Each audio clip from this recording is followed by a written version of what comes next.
Hey guys, welcome back to the channel. This is story about what if Naruto teleported with wiped memory. Percy Jackson Part 1. Before I start, please do support for more amazing content and comments for Part 2. Do consider to subscribe my channel and share my video to your friends and check out the description as well. Let's start the video. I never asked for anything and I never complained about what I had, or rather didn't have. I never knew peace even for a moment. Unlike most children, I didn't grow up with the illusion that I was living in a peaceful world. I was an orphan and I was hated by just about everyone in my village even before I grew my first tooth.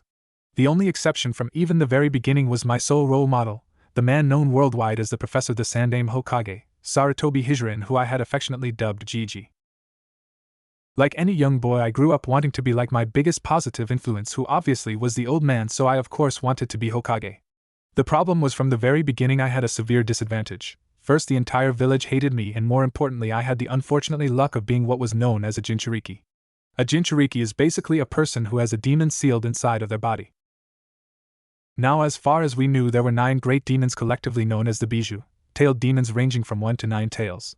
The first was the Ichibi no Shikaku, which was basically a giant tanuki made of sand with a craving for blood.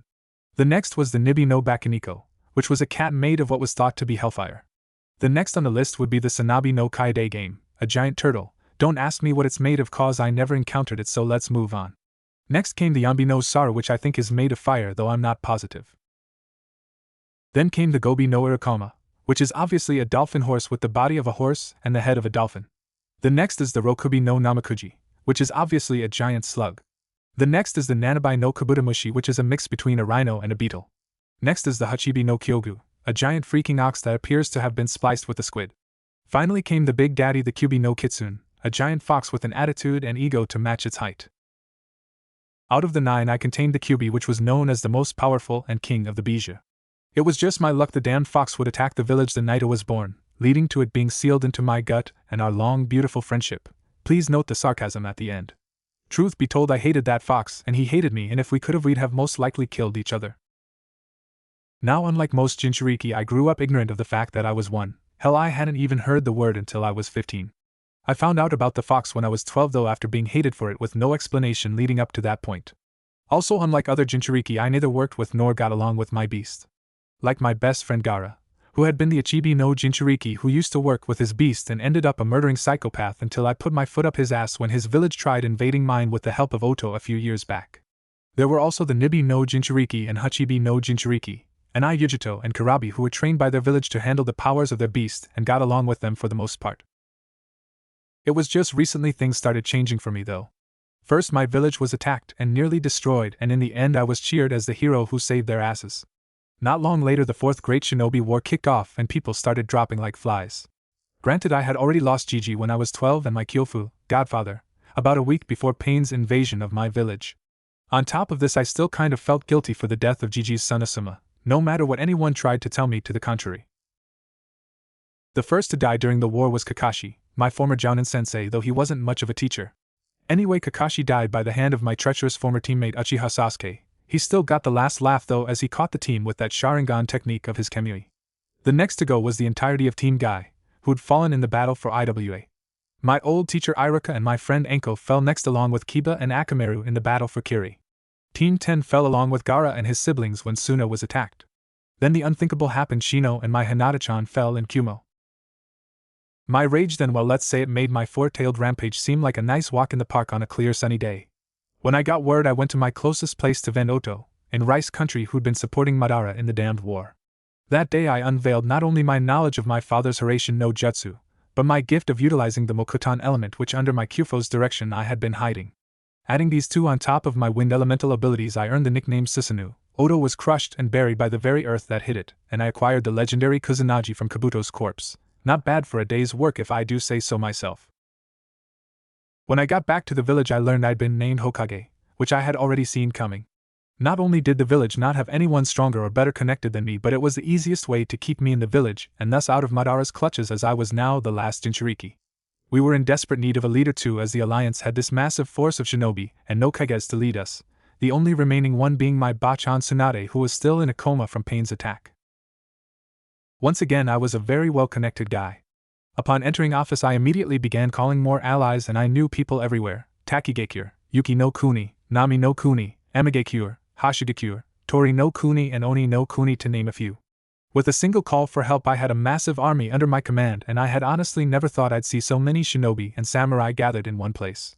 It wasn't long before other territories heard about this and started sending requests to join the alliance. I guess they figured it was better to be with us than against, which was smart even though I had no plans of attacking any of their villages. Still, even with such a large force we were blindsided by an attack by Madara, as out of nowhere Konoha was attacked by his force of 8 bijou. I however had been working on something special and decided to unveil it by having Kage Bunshin that shocked everyone by taking control of the bijou. I figured Hashirama could do it, why the hell shouldn't I be able to? Meanwhile I was fighting Madara when out of nowhere my clones are dispersed, and I froze mid-battle. Madara knocked me out at that moment.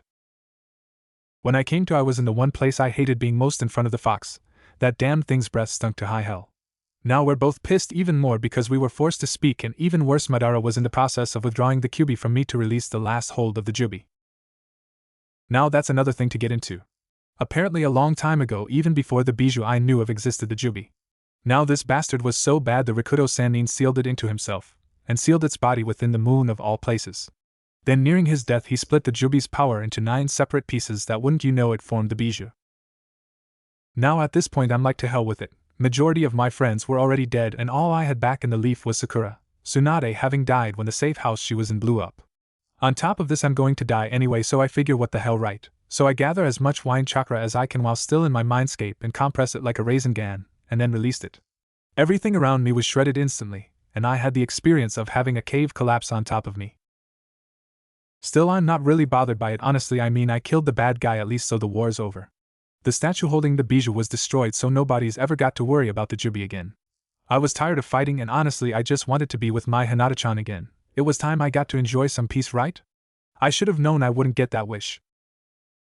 Instead I was woke up by these 3 hags that between them only had one eye. Anyway, these hags called themselves the Fates. I didn't believe in fate though. So anyway, these hags tell me a whole bunch of shit about me being a half-blood and this other world they want me to go help save. Naturally I was going to refuse, but then they tell me my family was there, along with one more person, Sasuke. At that I was ready to go. I still had a score to settle with the team. They left me with one more surprise though too. When I destroyed the statue containing the bijou, their spirits rushed to the closest container they could find, my body. Before I could even get a word in though, my body was sucked in a hole or something straight to some place called New York. The first thing he noticed when he next awoke was that he was no longer within the wrecked cave.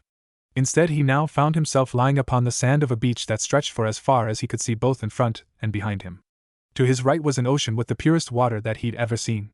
To the left, however, was a wall of rock which, as he followed upward, left him breathless, as it was the Hokage monument, with the addition of his face taking the spot next to Tsunade's. This one, however, was different than the one he'd grown up looking down upon the village from. This was because the faces were divided, for the faces of the first 3 Hokages sat to the left while the last 3 was on the right, while a house sat between them. It's about time you woke up, Gaki. Naruto's eyes widened at the sound of a voice he was intimately familiar with, one he hadn't heard speak in nearly a year. Turning towards it, he found himself looking upon the form of none other than Senju Tsunade. Without even thinking about it, he'd launched himself forward, wrapping his arms around her, his face buried into her breast. Tsunade smiled a sad smile, but wrapped her arms around him, as well as the teen silently cried, letting loose all of the feelings he'd been holding in since she fell into her coma.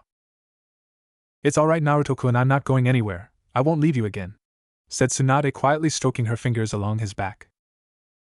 Finally the teen managed to pull himself back together and pulled back in order to get a look at his predecessor.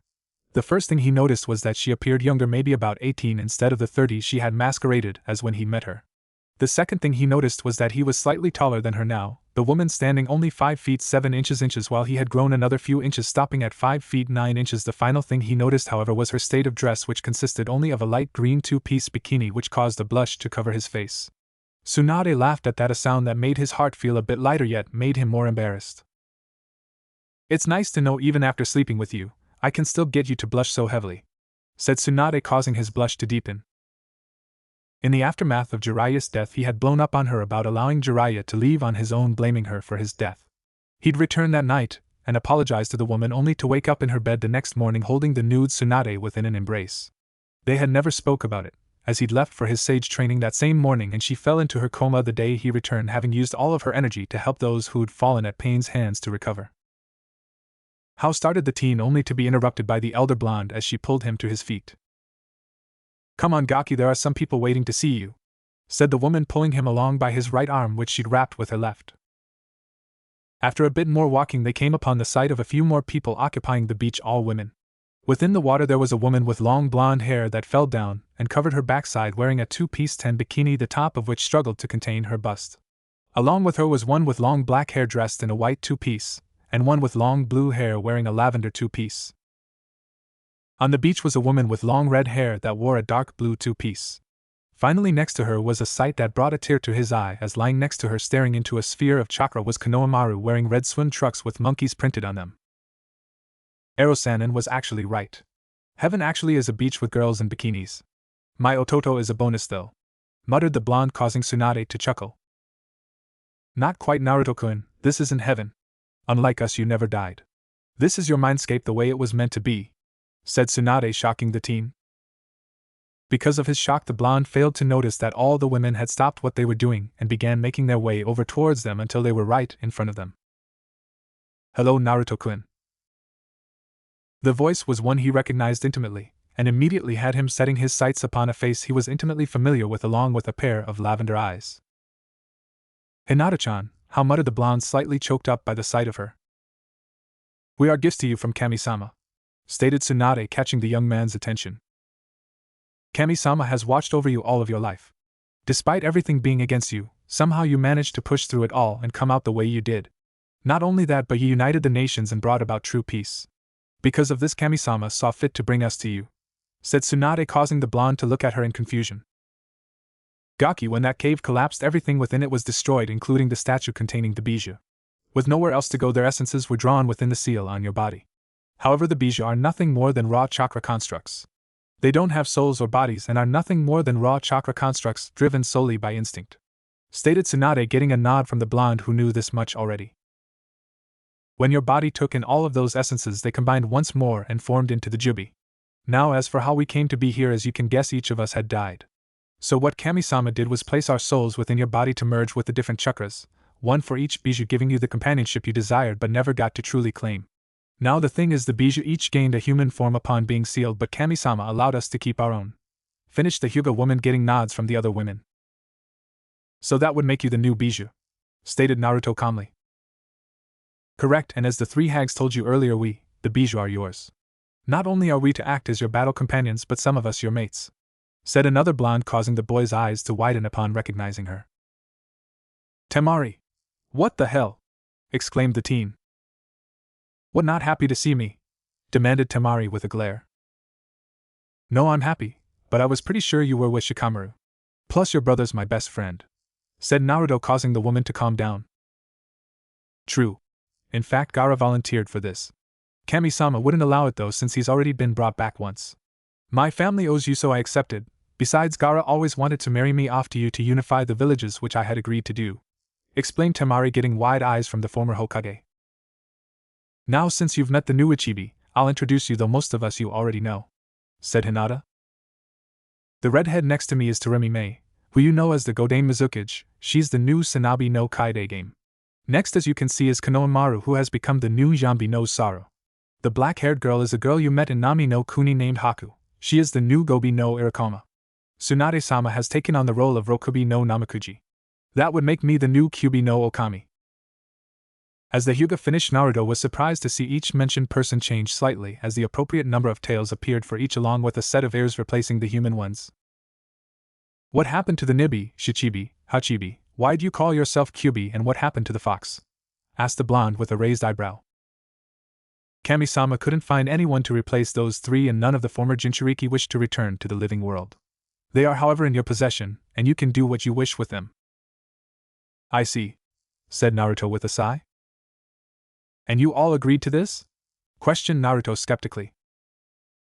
Well, none of us were forced, if that's what you're asking, boss, said Konohamaru, getting nods all around. Why? Naruto-kun, each of us are bonded to you.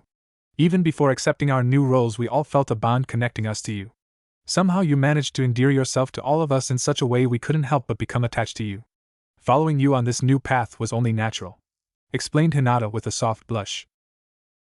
Naruto-kun, you once said that if things had been different, the two of us would have been great friends.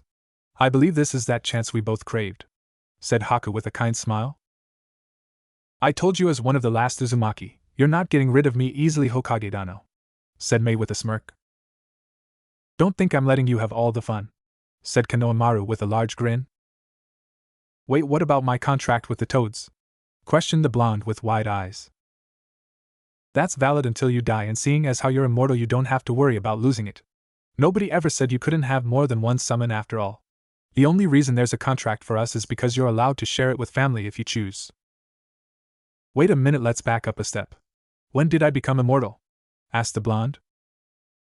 Well, apparently you've always been immortal. The only way to kill a Jinchuriki is to separate their soul from that of the Bijou or cut off their head. This is why you've always had a healing factor. Now instead of one Bijou sharing your body with you, you have 9 connected to your soul. Even without this, you yourself have become the new Kitsune Bijou, and seeing as you absorbed the essences of the Bijou you became the Jubi, thus becoming the Jubi no Kitsune, while Hinata has become the Kyubi no Rya, said Tsunade. Naruto raised an eyebrow at that. Sure, it wasn't until after he completed the seal holding the Kyubi that his abilities skyrocketed. His chakra control had shot through the roof, and his affinities for earth and water chakras had made themselves known. Fukusaku had theorized that his ability to use Mokuton techniques stemmed from the fact that he could manipulate nature chakra, which was something that even his father hadn't had time to master. He'd also theorized that his last 2 elemental natures had been used to help fight off the Kyubi's chakra, which would explain why he didn't possess anything beyond the regeneration he'd gotten from holding Kyubi when every other Jinchuriki could use their Bijou's powers even from a young age. After his completion of the seal, however, he had gained the ability to manipulate raw chakra, much like he could when under the influence of the Kyubi's chakra. This news of becoming the Jubi, however, really threw him for a loop. He didn't even feel any different than he usually did. Still, he just knew somehow that his life just got far more complicated. 7 half-bloods shall answer the call. To storm or fire the world must fall. An oath to keep with a final breath. And foes bear arms to the doors of death. The words of Rachel's prophecy still rang within the mind of Percy Jackson even now. It had been a little over a week since the words were spoken. Apollo had suggested he not worry about it. Centuries had passed before his prophecy was fulfilled after all. Yet he couldn't help but worry about it. With his luck, it would not be very surprising if he and his friends somehow got mixed up in it. Thankfully, his girlfriend, he was still surprised with it. Annabeth had been around to help keep his mind off of it. Her time, however, was split between the reconstruction of Olympus and her boyfriend. As it was, he thanked the gods that they were attending the same school. He himself had been kept busy most of the time at Camp Half-Blood, helping to train the flock of new bloods that had flooded the camp. He'd had the thought that Zeus was punishing him for turning down godhood, but thought better to speak the words. That man had a temper. Despite all that had been accomplished in the months since the battle for Olympus, the tension between the big 3 hadn't lessened in the slightest. In fact, the only good thing he could say in regards to the 3 of them was that they weren't involving their children in their seemingly ageless dispute. At the moment, he was watching idly as the 3 brothers glared at each other. The summer solstice was in full swing, and as the hero of Olympus he'd been forced to attend. This time it was being held at Camp Half-Blood, most likely because the construction of Olympus had yet to be completed. Every few minutes he would nudge Tyson as his cycloptic half-brother kept nodding off. Glancing around, he was just in time to catch Talia aim a glare at one of her new hunters who couldn't hold back a yawn. He didn't blame her, though. At this point it was liable anything could set those 3 off. Beside him, Annabeth shifted slightly, just enough so she could glance at her watch. That had to have been the 10th time. They'd had a date scheduled for tonight, but he already knew there was no chance of that happening now. Sighing, he glanced at the sky for a moment before looking back down, only for his neck to snap back towards the sky. What the hell? As the words escaped the black-haired teen, several heads snapped in his direction, only to follow his gaze in shock. Above them the clouds were swirling as if being sucked into a drain as lighting arched across the sky. Glancing over at Zeus, he was surprised to find the man looking up with what could only be an expression of bewilderment. Suddenly a tear appeared in the sky, showing nothing but brightness within before something shot out of it like a missile. After a few moments, the figure that shot out of it could be made out by several of those in attendance as that of a human, an unconscious one falling in a nosedive. Blackjack.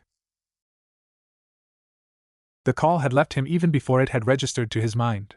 Still, the Pegasus needed no further prodding. Shooting into the air himself with such force, he left a cloud of dust in his wake. Of all the Pegasus in existence currently, Blackjack was the fastest, and had easily caught up to the falling figure swooping under them, and somehow managing to catch them so that they rested on his back.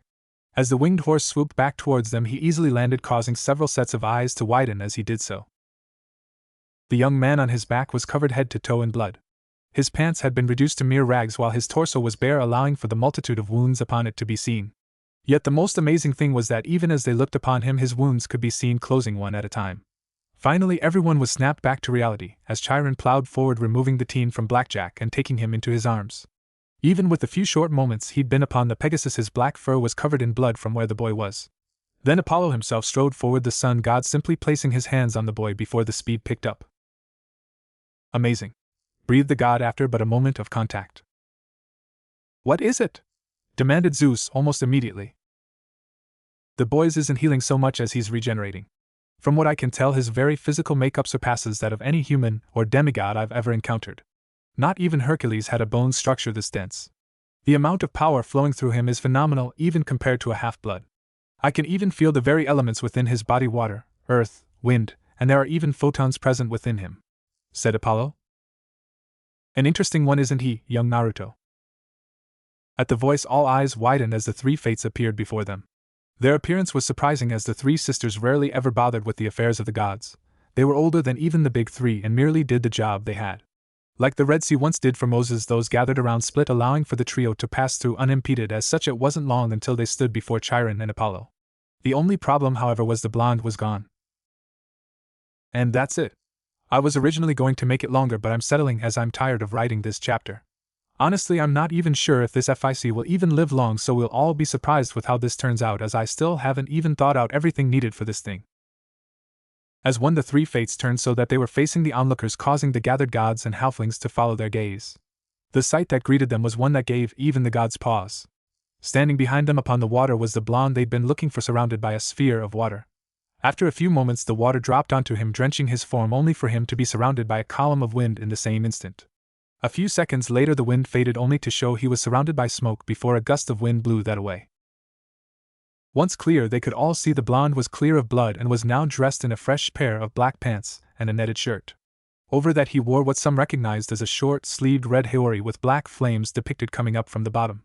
Due to the fact they were looking at his back, they could see a strip of kanji writing going along the coat, and for those who could read it, the words 6th Hokage were on it. On his feet he wore a pair of black sandals with straps around his ankles. Finally, as he turned, they could see that upon his forehead was a metal plate with a strange spiral design with an arrow added to it stitched into a long black cloth. As he approached the large group, they were able to see he had a pair of deep blue eyes very similar to the color of the ocean itself. Each of his cheeks were marred with 3 markings that oddly enough resembled whiskers. As he approached, they could see a pair of tattoos upon his forearms that appeared to be of chains wrapped around his forearms from elbow to wrist. It was only as he neared that a few eyes widened. Upon his left shoulder was what many recognized as Zeus's crest, while the right held Poseidon's.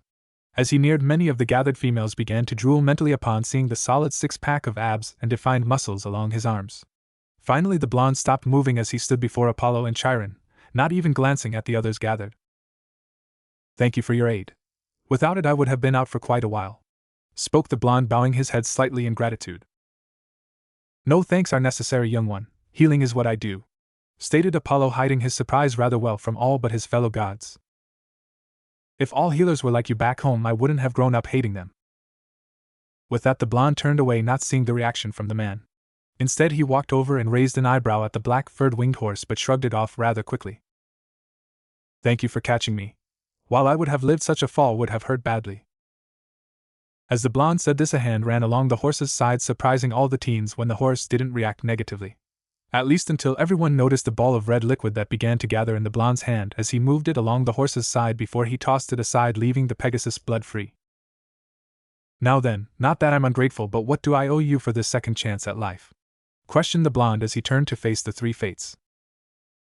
"You owe us nothing, god of storms," replied the white-haired figure, surprising everyone. Atropos was the name given in his mind. "Does everyone know that damned name?" groaned the blonde in annoyance. "You don't like it? I find it rather fitting a name, much like your father, the Yellow Flash," stated a different one, this one red hair, Lachesis. "Do not forget sister, young Naruto doesn't believe in gods nor fate," stated the orange-haired one, Clotho. "Of course not, I control my own destiny and I've killed enough so-called immortals to know better," stated the blonde with a scoff. "Those were all mere mortals who thought themselves powerful. They were nothing like what you are," stated Atropos. "It still doesn't the fact that gods no longer exist. They were killed off long ago. As the blonde said this, the eyes of the campers widened while the gods narrowed. Boy, who told you those lies? Demanded Zeus, bringing the attention of the four to him. Naruto eyed the man for a second, taking in his appearance. He was old judging by his facial features, but he didn't look as old as the Sandaime had looked. He wore a dark blue pinstripe suit with a white shirt, red tie, and black shoes. He had long black hair that was graying, that fell down to just past his shoulders where he could no longer see. He had a mustache and beard that together stopped at the upper portion of his chest. He had deep gray eyes and appeared to be a little over 6 feet tall with broad shoulders. Aside from that, he exuded an aura of power, though Naruto could tell he was restraining it. The blonde took all this in with just a second before shrugging his shoulders. Removing a scroll from the pouch hidden within his haori, the blonde unrolled it slowly. His eyes scanned the kanji markings quickly before he found what he was looking for. Biting his thumb, he ran the bleeding digit across the marking before a puff of smoke occurred, which cleared to show a small leather-bound book. I found this a couple years ago while traveling. Aside from myself, no one in my village could read it. Apparently it's in some long-dead language that for some reason I could understand. If you can read it, you'll understand. If you can, read it aloud. I hate explaining things, stated the blonde, handing the man the book. It's in ancient Greek, which would explain why no one could read it where you're from. The fact that you can supports you being special, stated the man calmly after just glancing at the first few characters before he began reading it. If you are reading this, then congratulations, you have found my tomb. Since you are reading this, you have already proven yourself worthy of both my blades as well as the truth. I only ask that you read this so that understand the truth instead of whatever lie has been told. For starters, my name, though I am known by a few, the most important at the moment is the original. I am a former captain in the Spartan army, the man known as the Ghost of Sparta, son of the king of the gods Zeus, and the god of war. My name is Kratos. I have caused much pain and suffering over my lifetime and killed many men. If there is one decision I regret, it is the one that has led to making the world this desolate wasteland that it has become, that is calling upon my predecessor Ares for aid. At the time I was desperate, losing a battle that would have meant the end of my beloved Sparta and more importantly the deaths of my wife Lysandra and my daughter Calliope. In my desperation I called upon Ares for aid and swore my service to him if he would destroy my enemies. Ares answered the call and gifted me with a pair of chain swords, known as the Blades of Chaos. For months I served Ares until that night where everything changed. Ares had commanded a raid on one of Athena's villages and I and my army did as commanded, even if it was against everything my instincts screamed at me. I don't remember much about it, but seeing fog during the course of the battle, all I know is that when the fog lifted, my wife and daughter were lying before dead, cut down by my blades. It was only then that Ares appeared before me, and with his hair alight with flames I finally saw him for the devil that he was. He explained to me that in order to create what he thought was the perfect warrior, he had me kill my family in an effort to kill my heart. He succeeded. He created a monster, one that would not hesitate to slay those who stood as his enemies. That night, as I was cursed to forever show the burden of my sins by having the ashes of my family grafted to my skin, I swore to kill him. From that day on I was known as the Ghost of Sparta. For 10 years after that I served under the gods faithfully until finally my chance had arrived. Ares was attacking Athens itself, and Zeus had finally lost his patience with Ares' plans of conquest. I was sent to Athens to end the problem and ultimately to kill Ares. It was to be my last task as a servant of the gods before my sins would end and the nightmares would end. After much struggle, in which I had to retrieve Pandora's box which gave me the power to kill a god and escape from underworld again, my vengeance was granted as I killed Ares. The Blades of Chaos were lost to me during the battle and I had run him through with a sword that I had originally only seen as a bridge. Despite killing Ares, however, Athena informed me that my sins could never be forgotten. Feeling abandoned by the very gods I had faithfully served, I threw myself off of the highest cliff in all of Greece. Instead of dying, however, after hitting the water, I found myself elevated and before Athena, who explained to me that the gods were rewarding me for my service. There was an empty throne on Olympus and I was to claim it. From that point I was the god of war. Unfortunately for me, by that point I was still being plagued by the nightmares of my time serving under Ares. Worse, I found myself alienated on Olympus as the other gods didn't trust me. After all, I'd already killed one god. Athena tried to help me, but by that point I was already too far gone. The nightmares had long since driven me to madness, and I turned to the only thing I knew how to do: fight. By this point I had already been gifted with a new set of blades, the Blades of Athena, which were basically a more powerful version of my previous blades. Eventually Zeus appeared before me and in an act of betrayal drove the blade of Olympus through me. Of course this was after tricking me into draining my powers into it, thus reducing me back into a mortal.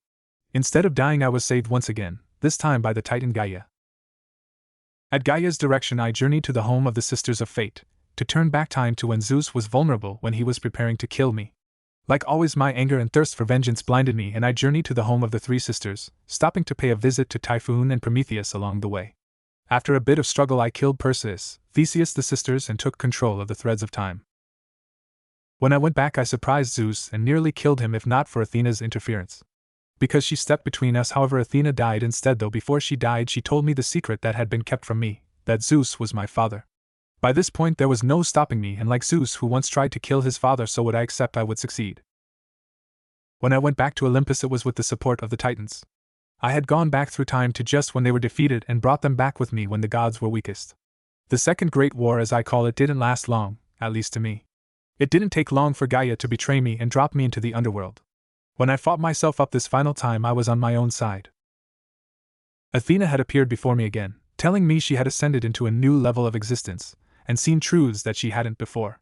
As an act of good faith, she transformed my blades into the blades of exile. By the end, I had killed Poseidon, Hades, Heracles, Hera, Helios, ripped off Hermes' legs, and killed Gaia. My battle with Zeus had been the most troublesome. As lazy as the old man had gotten, he still put me through one hell of a battle. To be honest, it kind of scares me what he'd have been like if he spent half as much time training for battle as he did sleeping around. I did learn, however, that the gods weren't themselves. Apparently, when I first opened Pandora's box, I released the evils stored within, which infected the gods. While I in turn absorbed something Athena placed into the box, the power she called hope, a power I released into the world after my battle with Zeus by running myself through with the blade of Olympus. Not my wisest idea. It is only after the fact that I see what my actions have wrought, however. The world is now a desolate wasteland. I have discovered that while I no longer possess the full power of a god and have been reduced to a mortal once more, I still have some power. I have taken to calling this power chakra. I, however, am not the only one to possess this new power, for many now possess it, though not to my extent. Unfortunately, the evils that had once been sealed within the box have taken on a new form, infecting and mutating a dragon so that it had 10 tails and was about 100 feet in height. It is strangely odd how the actions of my first life have affected the course of my second, as in this second life I have successfully sealed the spirit of this beast into myself, while the beast's body has been sealed into a new moon, as it destroyed the previous one. It's odd people now praise me as a hero, yet I can't help but feel if it wasn't for me this would have never happened. Sometimes I can't even recognize myself anymore. What people don't tell you about rebirth is that you always carry physical traces of each life you lived. My body has returned to its first state, though I no longer am marked by the ashes which had covered the form. I have allowed my hair to grow out, and it has long since whitened with age. My eyes are no longer green as they were, but now a deep purple with strange rings within them. I have since become a priest and have been one for the last 2 decades. Before you get any funny ideas, I'm only telling you this so that the truth is known. I have since been visited by Athena one time. She told me that I completed my destiny. I destroyed the world and saved it so that it could start anew.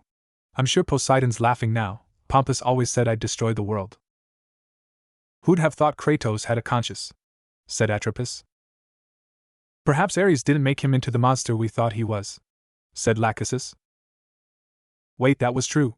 Questioned Hera. Of course it was. Kratos' job was to fix the arrogance of the gods. Even though this is a different world than that one, and you don't remember him, everything that was in that book was true. Though I see he didn't mention everything that happened in there. Then again, he always was one to stick strictly to necessities, said Clotho.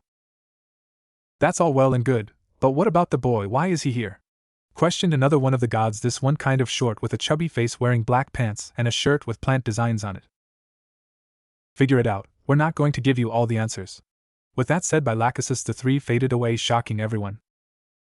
From what I understand, those 3 brought me here because I apparently have family here. That, and I apparently have to deal with a problem that my old teacher somehow sent over here before he died. That, however, can wait. I haven't eaten and I was tortured to death for 3 days before they brought me here, said Naruto, causing several people to blink. And that's it, chapter's done. I was going to make it longer, but this seemed like a good place to end this one. Anyway, Kratos is the 6th realm sage. How many people saw that coming? Anyway, thanks for reading and leave reviews. Till next time, later. It didn't take long for the large group to reach the mess hall, the large group breaking up until only the gods, Chiron, the head campers, Talia, and a Cyclops remained. As they traveled, Naruto was given a brief tour of the grounds, at least what could be seen on the route to the mess hall. They had started on the border of the camp where the ocean began and walked closer to the center. However, since they started on the beach, the only thing he really saw of note was the climbing wall that he was told held some kind of special obstacle. A bit away from that was the amphitheater that, however, was out of the way, so he didn't check inside as the group made the right towards the mess hall. As soon as he entered the hall, however, he broke away from the group as if they weren't even there. Moving towards the closest table, he removed his scroll once more and unrolled it, not even needing to scan it to find the marking he was looking for. Piercing his thumb with his canine, he quickly wiped the digit along the marking before another scroll came forth with a puff of ninja smoke. Rolling the original back up and tucking it away, he made his favorite seal, creating 3 clones which also came in puffs of smoke. Handing the scroll to the center clone, he was not surprised when all 3 turned towards the kitchen and made their way inside while he himself sat down and wiped the sweat from his forehead. "So Naruto, was it? Would you care to explain what's going on and how you got here now?" spoke a new voice. As the words left, Blue Eyes had immediately snapped onto the speaker. The speaker was short, maybe 5 feet 7 inches, and had bloodshot eyes. It was easy for him to pick up the distinctive odor of wine wafting off of him. He had black hair and eyes and wore a white button shirt with stripes like a tiger, black pants and purple shoes. All in all, Naruto wasn't impressed. "Firstly, my name is Naruto," Naruto addresses a female. "Secondly, you need a shower. The stink of wine is wafting off you and hitting me here. Thirdly, I myself am not 100% certain what's going on.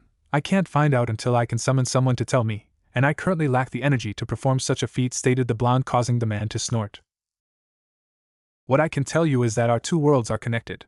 This, as you should know, is a result of Kratos killing off his gods," said the blonde, though everyone could tell he was sarcastic when he said gods. "You don't believe in gods?" questioned a new voice. Turning towards the voice, he was met with a girl who stood at about 5 feet 9 inches and was about 15 or 16. Like the majority of the people around him, she wore an orange shirt with writing atop it, though what it said he wouldn't know. She had blonde hair with a gray streak in the front and stormy gray eyes. "That's complicated. When most people think of gods, they think of these unstoppable people who can't be challenged and live eternally. For instance, one of my sensei's old students never lost a battle and began calling himself God, as anyone who crossed him was killed. That continued until he came up against me, and not only did he lose, but he felt regret and brought back everyone he'd killed that day. I don't believe in fate or destiny or anything of that sort. I determine my own damn path, and there's not a damn thing anyone could do about it. Now, on the other hand, higher beings exist. Humans are the basics. But I know demons, so if demons exist, then what I call celestials should exist, celestials being those who reside in the heavens. Like I said, complicated, but that's me. Plus it helps that Kirara, the mother of all immortals, brought me here," explained the blonde with a shrug.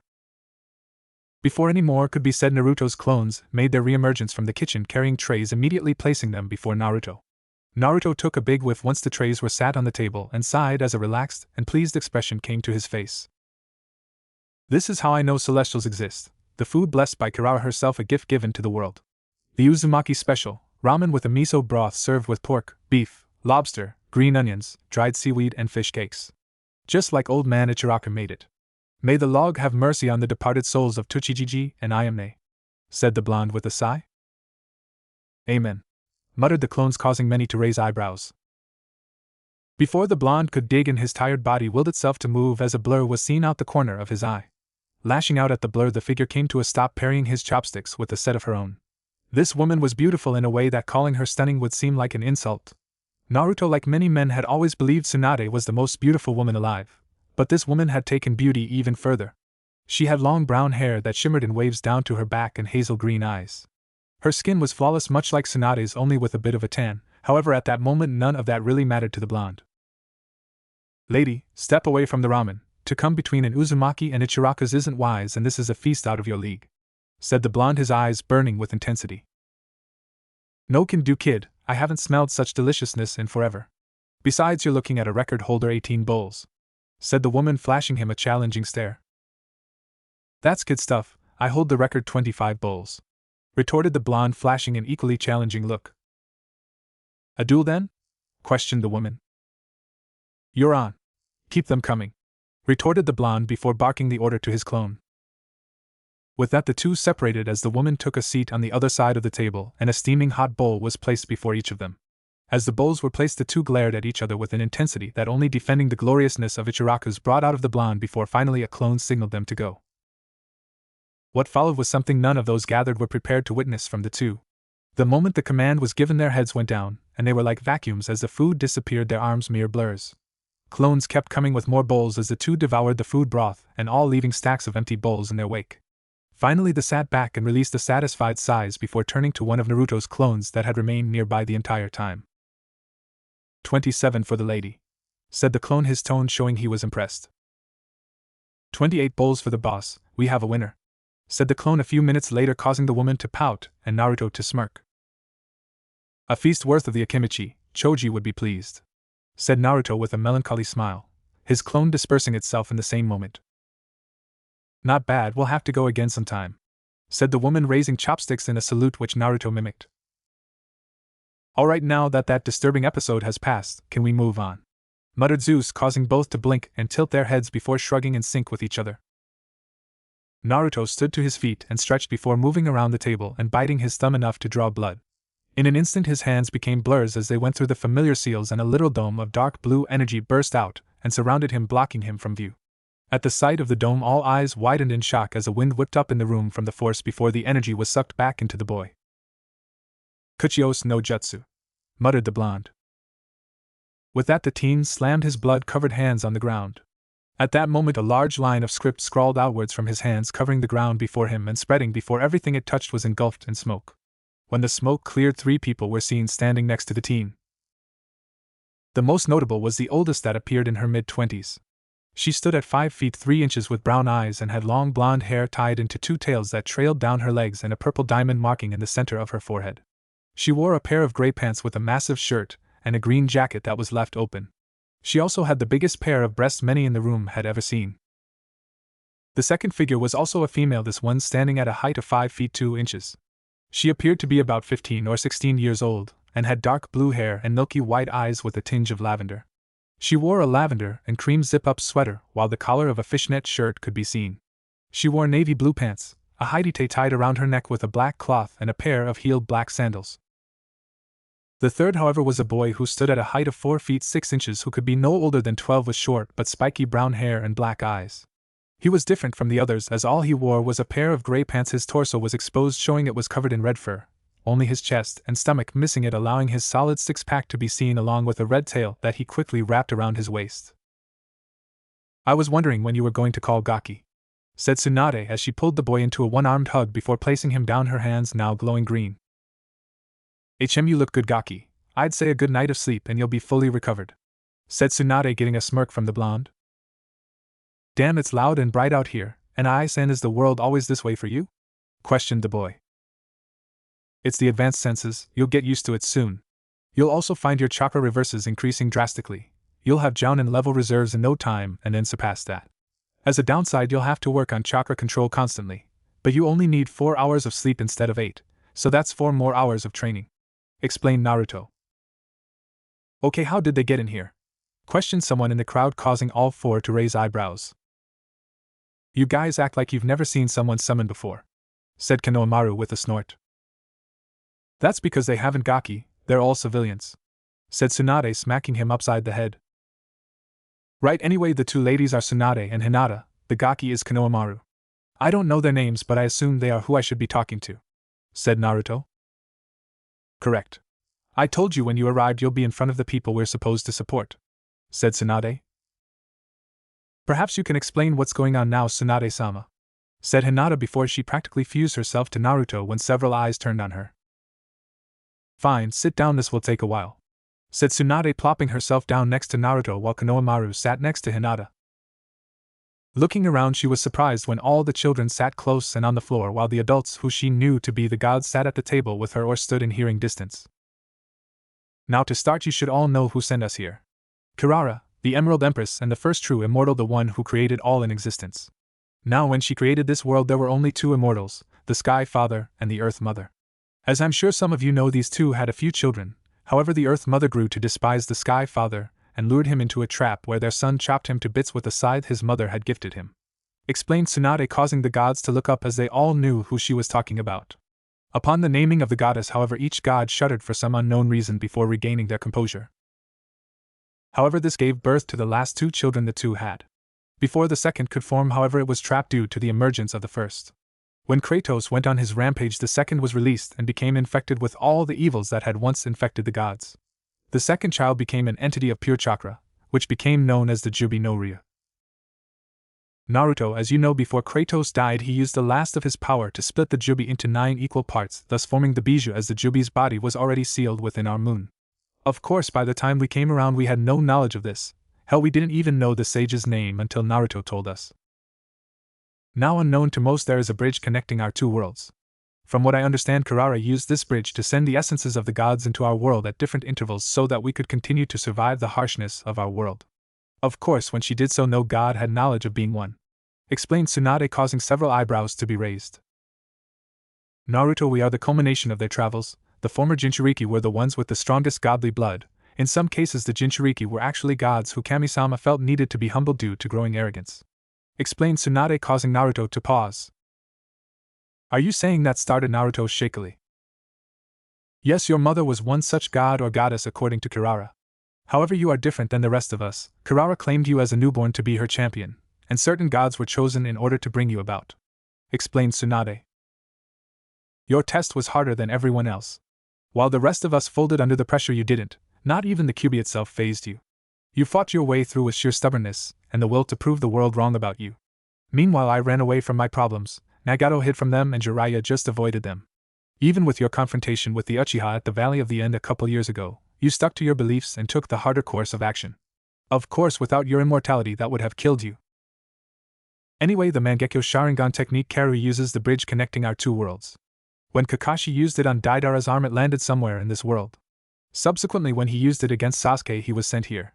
As such, Kirara-sama had no choice but ensure you ended up here as well, so when the cave holding you exploded, your body was flung across the bridge at that point, explained Tsunade.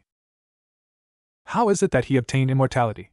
Turning to the voice, Tsunade found the form of Poseidon, who she knew thanks to her meeting with Kami. When Naruto's father, our Yondaime Hokage, sealed the nine-tailed fox, the most powerful portion of the Jubi, into Naruto as a newborn, he was gifted with the sword of immortality. In order for Naruto to be killed, he'd have to use up all of his energy and have his head cut off. However, he still would have died from old age, and due to the Uzumaki longevity would have probably lived to be 200 years old, explained Tsunade, surprising everyone. You see, the best time to seal a demon into someone is when they are a newborn. While it could be done to anyone up to about age 8, with the exception of the Uzumaki who can do it anytime, only newborns are granted the extra bonuses. For instance, all Jinchuriki could learn to use their Biju's power, whereas a newborn also held this immortality and a regenerative power. Naruto, however, was already born powerful. The Kyuubi's power merely added to it. You see, unlike the rest of us, there was a succession of gods used in the culmination of Naruto's birth. According to Kami-sama, his mother Kushina was a god, his paternal grandfather was a god, and his maternal grandfather was a god, explained Tsunade, causing several to blink in shock. How is that even possible? Questioned a new voice. This speaker was a boy that sat next to the blonde girl. He had black hair with gray streaks and sea green eyes and stood at 5 feet 10 inches. From what I understand, your gods tend to split their essence into multiple parts. It's no surprise they wouldn't notice a part missing if they weren't paying attention, said Tsunade with a shrug. This still wouldn't explain why we wouldn't remember such a thing, said a new speaker, a woman this time. You are Athena, correct? Spoke Tsunade, getting a nod from the goddess. Well, for you it should be simple to figure out with a hint. Zeus controls Olympus and is known as king of the gods, but the fates don't bow to him. However, they do bow to someone, stated Tsunade. And if that someone was this Emerald Empress who sent you here, then they would be powerful enough to erase our memories, concluded Athena with a frown. Exactly. However, your memories were only blocked, not erased. You should actually get them soon. The reason being is that certain things needed to happen in our world, and apparently you guys already had enough trouble brewing in your own. Still, because you guys are dead, you can't go back there in a godly form, so whenever you do, it's as a mortal, but always an extremely powerful one. Somehow your children always seem to inherit your godly powers, but I don't know how, and it gives me a headache trying to figure that part out, explained Tsunade. I have a question. Why does he look half monkey? Questioned another of the obvious campers. This girl was tall, about 5 feet 11 inches, and was a bit muscular for a girl. She had stringy brown hair and small black eyes. She had a sneer on her face matching that of one of the gods in attendance as well. Well, when Boss died, the essences of the Bijou were in the cave he was held in. He not only collapsed the cave but blew it up, and the essences shot into it. Kirara-sama released several souls to absorb them, and I subsequently became the Yonbi no Saru, or four-tailed monkey. I was actually in the middle of a training session when I was called here. I'm trying to get used to the shifting between forms, explained Konohamaru with a shrug. A monkey, said the girl with a snort. A 100-foot-tall monkey that can grow larger and control earth, fire, and lava, retorted the boy, immediately causing the girl to stop and sit a bit straighter. Faster than most could blink, a white tail appeared from behind Tsunade and proceeded to smack the boy upside the head before disappearing. "Watch your mouth, Gaki. It's what got you killed in the first place," said Tsunade, glaring at the boy, who gulped noticeably. As I said, Naruto's trails were the harshest. Firstly, he grew up an orphan, and while there are plenty of orphans in our world, Naruto was a known Jinchuriki his whole life and thus grew up with the hatred of our entire village, a population of over 50,000 aimed at him with only a few exceptions. I did some research on him when he first brought me back to the village to lead. Because of this, he is very protective of friends and perceived family. I discovered that by the time he was 4, he had been kicked out of the orphanage and left to fend for himself on the streets. My predecessor and former sensei didn't find out for nearly 6 months, and when he did, Naruto was placed in an apartment by himself. By the time he was 5, he had been through 12 caretakers, and each one had tried to kill him in some way before the Sandaime got fed up and stationed a member of the ANBU with him to learn how to do things. By the time he graduated from our shinobi program at age 12, even with his teachers purposely failing him, he had been through 1,200 assassination attempts and been hospitalized more times than that. He was also malnourished, which resulted in not only a lack of physical development, but a stunt in his height, making him among the shortest of his class. This was only worsened by his dyslexia and ADHD, making him the center of ridicule throughout the entire village. Explained Tsunade, her words having visual effects on everyone hearing them, who either paled or were looking at the teen in shock. "Is there a way to access the bridge from this side?" questioned a voice seething with anger. Turning towards the voice, everyone was surprised to find the woman Naruto had ate was seething with anger, so much so her hair was floating around her, changed from brown to bright red and split into 9 segments resembling tails. Her eyes had also changed from hazel to violet, and she had gone from about 5 feet 10 inches to nearly 5 feet 5 inches. At her appearance, both Naruto and Tsunade gasped, becoming wide-eyed. "See, Gaki, I told you Kushina was still around," said Tsunade weakly. "Kushina, even though a portal exists, it won't do you any good. The ones behind that are dead," spoke Tsunade. "You know, when you said they'd be getting their memories soon, I thought you meant in like a week," said Konohamaru, cowering behind Tsunade. "I was thinking more like tomorrow. You have to remember, these aren't humans we're dealing with. Still, something must have triggered her memories," said Tsunade. Before anyone else could speak up, she had disappeared and had appeared in front of Naruto before engulfing him, crying heavily and apologizing over and over. Naruto could do nothing but return the embrace as she rambled on how she would have taken him away if she'd have known, and so on. "That is exactly why you guys couldn't know," said Tsunade with a sigh, causing all eyes to turn towards her, even the grieving mother. Anyway, back to the story. Despite everything and just about everyone being against him, Naruto still graduated from the Ninja Academy at age 12, though he tried early graduation twice. On his first real mission, he somehow talked an A-rank shinobi into avenging someone who died for him, and though he died in the end, things worked out in Naruto's favor. He inspired an entire room of genin from different villages to continue with the test with renewed confidence, with a bit of speaking when most were scared out of their minds.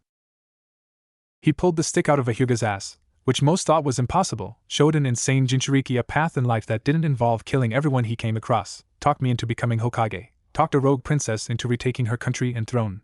By 16, he talked a priestess into accepting her role in life, and by the end had her practically begging him to bless her with child. Talked an old lady into sacrificing her life to bring back one of his friends whose death she was basically responsible for.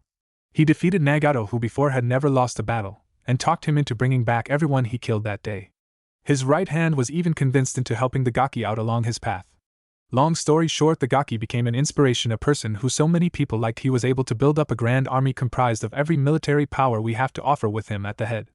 Though they now believe him dead, that army still stands in his honor to protect the people of the world. In short, he brought about true peace, the kind his father could only hope for. As Tsunade finished, she left everyone beside Konohamaru and Hinata in shock. Even Naruto was a bit shocked at hearing his accomplishments listed out in front of him. While the kids were looking at him in awe, Tsunade noticed that the gods were looking at him with appraisal, with a hint of respect, which was exactly what she was hoping for. "You said that more than one god contributed in his creation," said Hera with a thoughtful expression. "That's not the half of it. From what I was told, you guys have basically created entire clans, and not just you but others as well. Over time, some of the clans mix though, so they have a combination of your traits like Naruto has," explained Tsunade, causing several to raise eyebrows in curiosity. "Now then, to cut to the chase, all 7 of us are related to a god in some way. Technically speaking, we're all gods since we become the new tailed beast, but none of us are really interested in that stuff. Kirara just wants us to help out around here so that we can learn from each other," said Tsunade, motioning for Naruto to come forward. Now Naruto has a set of gifts for you kids, but only after we can determine who helps whom," said Tsunade, causing the gods to nod in understanding. "I see 4 of you," stated Athena with a raised eyebrow. "Yeah, the other 3 girls can't be summoned by Naruto until he completes some prerequisites. Konohamaru doesn't have any, and he had already done so with Hinata and I," explained Tsunade. A moment later, and each of the gods had glowing eyes as they looked upon the 4 who now had glowing symbols above their heads. Naruto had 3, 1 for Aphrodite, 1 for Poseidon and 1 for Zeus, on top of that one each a bit dim. Tsunade merely had 1 for Poseidon, but it was faint. Konohamaru had 1 for Hephaestus with a dim coloring, and Hinata surprisingly had 1 for Zeus and shockingly 1 for Artemis. After a few moments the symbols faded and the 4 subjects merely shrugged before Naruto reached unsealed a scroll from his right arm and unrolled it on the floor. Piercing his thumb, he swiped it along a portion of the scroll before a large puff of smoke covered him, which faded moments later. When the smoke cleared, a wicked-looking blade could be seen sitting on the scroll. It was actually quite large, with a silver blade and purple and red designs covering it.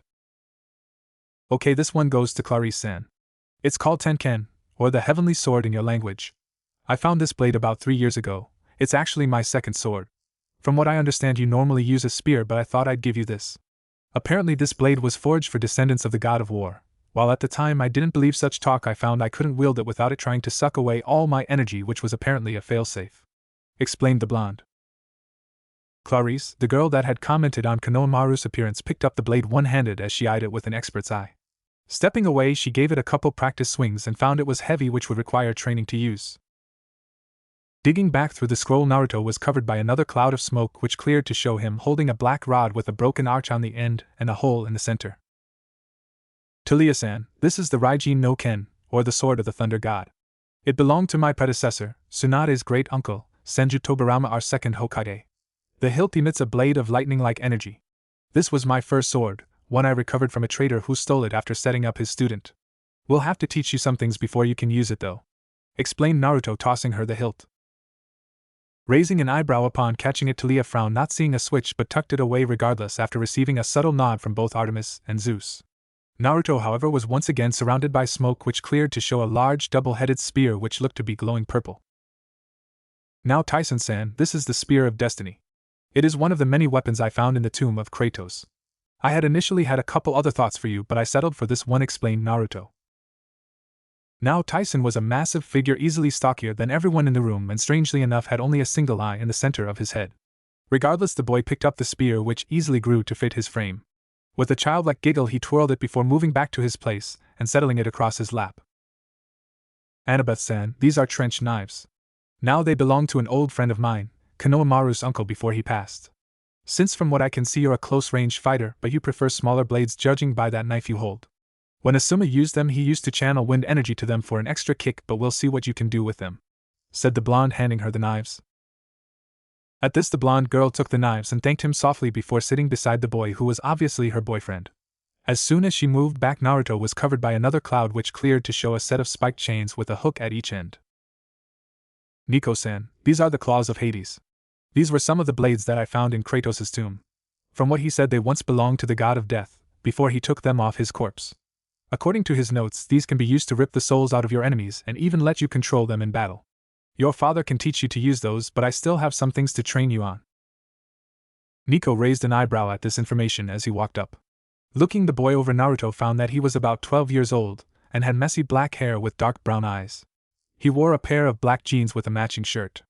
As the boy picked up the weapon, Naruto saw he also wore a ring on his right hand in the shape of a human skull. As he went to retake his seat, Naruto was once more surrounded by smoke. Finally, Naruto withdrew one more weapon, a sword with a long straight blade. The guard had an odd snake design and the hilt was white. "Percy-san, this is the Kusanagi no Tsurugi, or the snake sword. Legend has it the god of the seas ripped this baby right out of the gut of an 8-headed snake. Anyone bit by this baby is subjected to a very dangerous poison. I took this off the corpse of a traitorous bastard, and I honestly hate that damn sword, as it was used to kill Konohamaru's grandfather, who was also like my own grandfather. I would have kept the damn thing and looked it up somewhere, but Kirara wishes you to have it." At Naruto's explanation and his motioning for him to take the blade, the black-haired teen took the blade before sitting back down. "Now I'm not giving you these weapons for free. Each of those weapons is dangerous after all. From now on, the lot of you will be training with us. You're the strongest this place has, so you'll set the example for the rest of the people here. Tsunade and I were both leaders of our village, the greatest military superpower of our world, Tsunade being my predecessor. If you wish to know the basics of what you'll be learning, my mother can explain that to you easily enough, as she was among the greatest kunoichi my village ever produced, and my father's only equal in battle. As it stands, Sasuke by himself could destroy this place without much effort and kill everyone in this camp, excluding those of us that can't be killed. That's not to mention whatever forces he's supporting. You guys are the heroes of this place apparently, so we'll be working you hard, that way you won't see this place destroyed. Any questions? Finished Naruto, looking around him. I have one. Will you be staying here, at this camp I mean? Questioned the half-horse man. Of course he will, he'll be staying in my cabin, said Aphrodite quickly. Actually, I won't be staying there. I noticed that demolished forest area on the way over, I'll set up there. We don't want to disturb anyone unnecessarily, said Naruto, getting understanding nods all around. Also, we'll need to learn about this world. All we know is what Karara-sama explained to us. Basically, all we know is about this last fight you guys had and how everything resolved, said Hinata. This Sasuke person, why is he so dangerous? Asked Clarice, catching the group's attention. Uchiha Sasuke is a lightning and fire master, and a kenjutsu expert. His jujutsu, the Sharingan, allows him to see his opponents move before they even make it, plant suggestions into their mind, and even copy whatever ninjutsu used against him. Even worse, his Mangekyo Sharingan allows him to use the black flames of hell, put you under an illusion for up to 72 hours of mental torture, and if pushed summon the Susanoo, basically a big-ass shell of energy for defense. Not to mention he can summon snakes, and I'm not talking your garden variety either. Last and certainly not least, he is a certified emo, and an all-around spoiled bastard with an elitist attitude that believes the sun rises and falls on his whim, said Naruto. Wait, you're talking about Uchiha Mikoto's son? Questioned Aphrodite, getting nods from Naruto and Tsunade. How's that possible? Mikoto would never let something like this happen, said the woman in shock. Well, firstly, the entirety of the Uchiha clan, bar him, was killed by Itachi. The council, in an effort to keep him satisfied, spoiled him rotten. He turned Nukenin at 13 and tried to kill me. By 16 he'd killed his brother Itachi and took his eyes, which he implanted in his own eye sockets, and was responsible for the death of Hatake Kakashi, explained Tsunade. Oh, and he spent 2+ years as Orochimaru's butt puppet, said Konohamaru, causing Naruto to snort in laughter. Regardless, Sasuke-teen isn't your problem, I'll deal with him, said Naruto after a few moments. As for the 5 of you, I expect you to meet me in the morning 6 am, said the blonde, causing all 5 to blink in surprise. 6 in the morning, are you serious? Exclaimed Clarice. You know you're right, said Naruto thoughtfully, causing the group of teens to sigh in relief. 6 is a bit late, let's make it 5. I'd say it's about 7:30 now, so you really should go get some rest, said Naruto, causing the 4 to glare at Clarice, but they still left with much grumbling after receiving signals to do so. I'm going to go get settled myself. If you wish to see what we're doing with them, you should come around 10. With that last bit of wording, a gust of wind surrounded him before he disappeared along with Konohamaru, Hinata, and Tsunade. Seeing this, each of the gods also disappeared except for Aphrodite, who still appearing, as Kushina simply walked out towards the direction her son mentioned he would set up shop. Chiron, however, couldn't help the feeling that things were about to get interesting. Naruto awoke with a groan as his internal clock decided now was the time to wake him. For a moment he merely continued to lie there as he took in his surroundings. He was within a large room made completely of wood. He was laying within a large bed with Tsunade and Hinata each occupying one of his sides and curled up into him. He remembered he had made the large cabin he was in by use of the Mokutan, Shichuka no Jutsu, wood release, 4 pillars house technique. It wasn't all that grand as far as he was concerned, which suited him just fine. The building itself was 3 stories in height and had 4 bedrooms with 2 bedrooms. The first floor held 2 bedrooms, the living room and a bathroom, while the top 2 held 2 bedrooms and a bath. The third floor, however, Naruto planned to use as a library, and he was thankful he had the idea to copy all of the contents of the libraries in Konoha, both shinobi and Hokage's. He'd have to send the copies from the Hokage's library back, though he'd summoned Pa to do it later. He'd also had the idea to build a hot spring in the back of the cabin, which he had delegated to some clones the previous night. A quick usage of the Kawarimi no Jutsu had him standing in front of the bed, while the 2 women now had a new pillow to snuggle into. Quickly placing on a pair of shorts and grabbing some clothes and one of the towels he kept with his mission pack, he made his way to the spring for a quick bath. As he left the room, he made a mental note to get some furniture for the place, as it was quite bare, which would normally be fine but wouldn't do in this particular situation. Upon reaching the back, he discovered that the clones had also built a wall to block sight from the outside but had neglected to divide the spring. Shrugging at that, he decided against it for the time being. 15 minutes later, and the blonde was standing out front of the new cabin as he went about his warm-up stretches. He wore a simple pair of blue pants and a black shirt with blue sandals. Seeing as he was close to the beach, he decided to go for a quick run, but would also have some clones working on chakra control, as he had noticed a change in his chakra when he'd summoned Hinata, Konohamaru, and Tsunade. Creating 20 clones, he had 10 being work on tree climbing while another 10 headed to the beach to work on water walking. That done, the blonde began his run by making laps around the camp. The sight that greeted the 5 teenage demigods and the Cyclops upon reaching the agreed-upon meeting place was one they had not expected to see. They found a horde of Narutos ganging up upon a single one who was fending them all off barehanded. The original was systematically destroying the replicas, though it appeared he had also taken some damage for his troubles. No matter how many times I see this, it still impresses me. Looking up at the voice, the 6 of them could see Tsunade seated within the branch of a tree as she watched the boy train. None of them had the chance to speak, as at just that moment Hinata made her appearance, as she came out carrying 2 boxes as she hopped up onto the branch, surprising them by actually managing to make the leap on the first try, and handed one to the older woman, surprising the teens. "Good morning to you. I'd offer you food, but it would go to waste," said Hinata. Hearing this, the teens wanted to doubt her, but hearing the sincerity in her voice, chose instead to wait and see. At just that moment, the last of the clones was dispersed, allowing Naruto to take a moment to take in a deep breath before releasing it and walking over. "It's good you guys were on time. I have grown to severely dislike tardiness," said the blonde, getting a snort from Tsunade. "Now then, your training will consist of several phases. First and foremost, you will need to learn the basics, and seeing as Hinata is the most patient, she'll be handling that part. Chakra control will be taught to you by Tsunade, as will Genjutsu. Taijutsu, or as you know it, hand-to-hand combat, will be taught to you by Konohamaru. I will teach both ninjutsu and weapon handling, seeing as how each of the weapons I gave you are weapons I am at least familiar with. Before we get to the fun stuff, though, you have to suffer through the boring as the rest of us had to. Since we have all of summer to work with you 3 without interference, things should progress fairly quickly. Of course, since we can't afford for this to take years, you all will be getting a crash course, and an extreme one at that. That said, Hinata, they're all yours." With his piece said, the blonde vanished in a whirl of leaves, with Tsunade following not long after. Seeing this, Hinata sighed before dropping from her perch within the tree and landing on the ground before the teens. "Alright, you guys, take a seat, this will be a pretty long explanation," stated Hinata to the teens, who after brief hesitation did as told. "Now then, as you know, the purpose of us being here is to give you a better chance at survival. The best way to do this is to teach you how to really fight. We in turn expect you to share these lessons with the rest of the camp. That said, let's begin with the most essential part of your training, chakra. Now, no matter what our differences, chakra is the lifeblood of all shinobi and allows us to do the feats that we are capable of. You all are all quite capable of manipulating it, and apparently do so regularly. The problem, however, is that you do so unknowingly, and as such waste much of your energy. Now then, chakra is in essence a mixture of the physical energy found in cells and spiritual energy gained from exercise and experience. Once mixed, chakra travels through the chakra circulatory system present within our bodies and to all of Tenketsu points within. Think of it as a series of channels reserved for energy, much like the channels in which blood flows. This system, however, cannot be seen by regular eyes, which is why your people have no knowledge of it. Now the explanation is much longer and in depth, but that will suffice for now. Each of you will be given some information to read, which I expect you to do so that you can better understand the subject. Now my task today is to teach you to draw the chakra out consciously. The easiest was to do this is to use the focusing seal.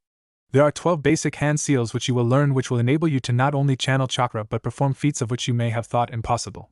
By use of seals, shinobi bend the very elements to our will. We can spew fire from our mouths, create dragons of water, blades of wind, control lightning, and move the very earth at our command.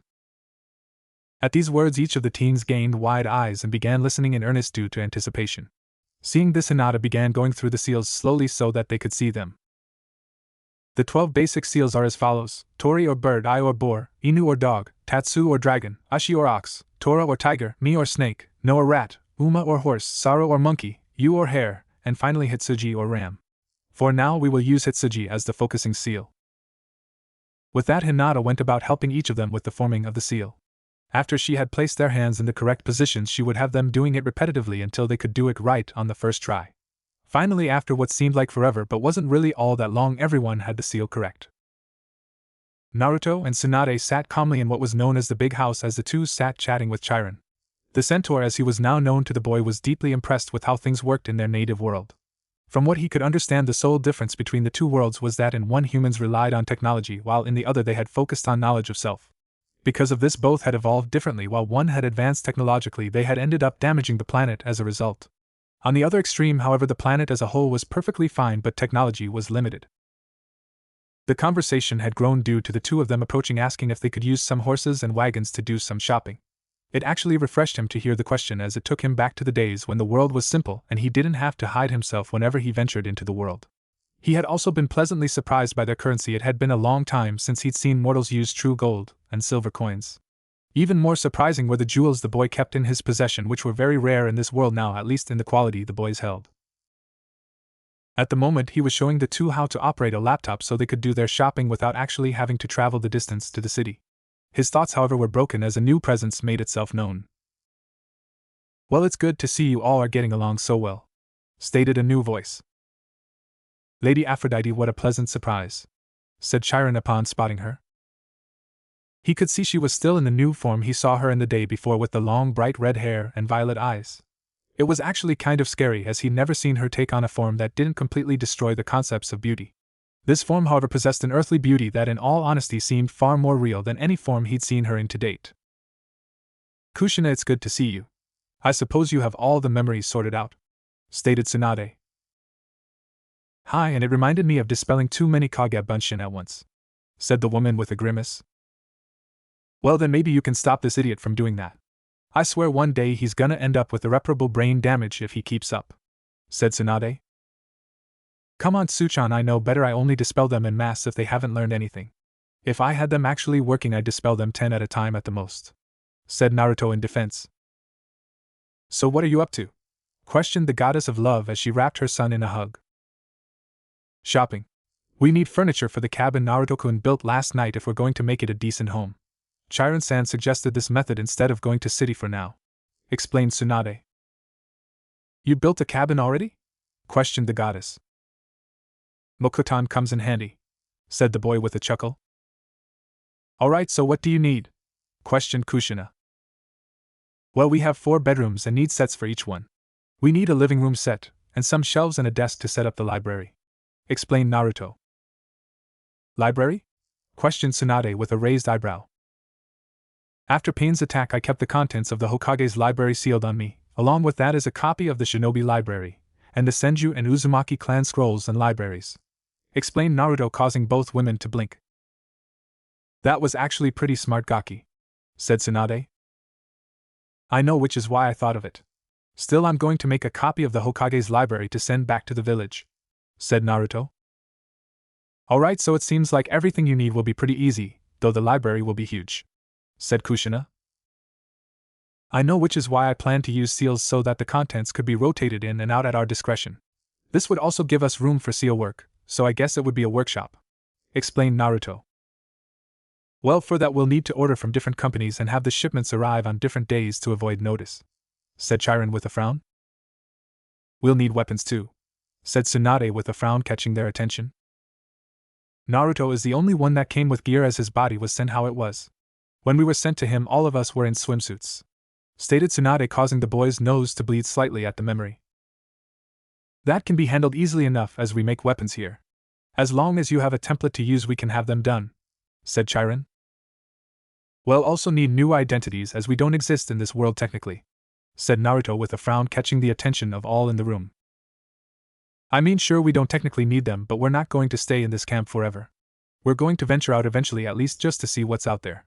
Also, it would help on missions if we wanted to stay in a hotel instead of making camp and setting up genjutsus," explained Naruto.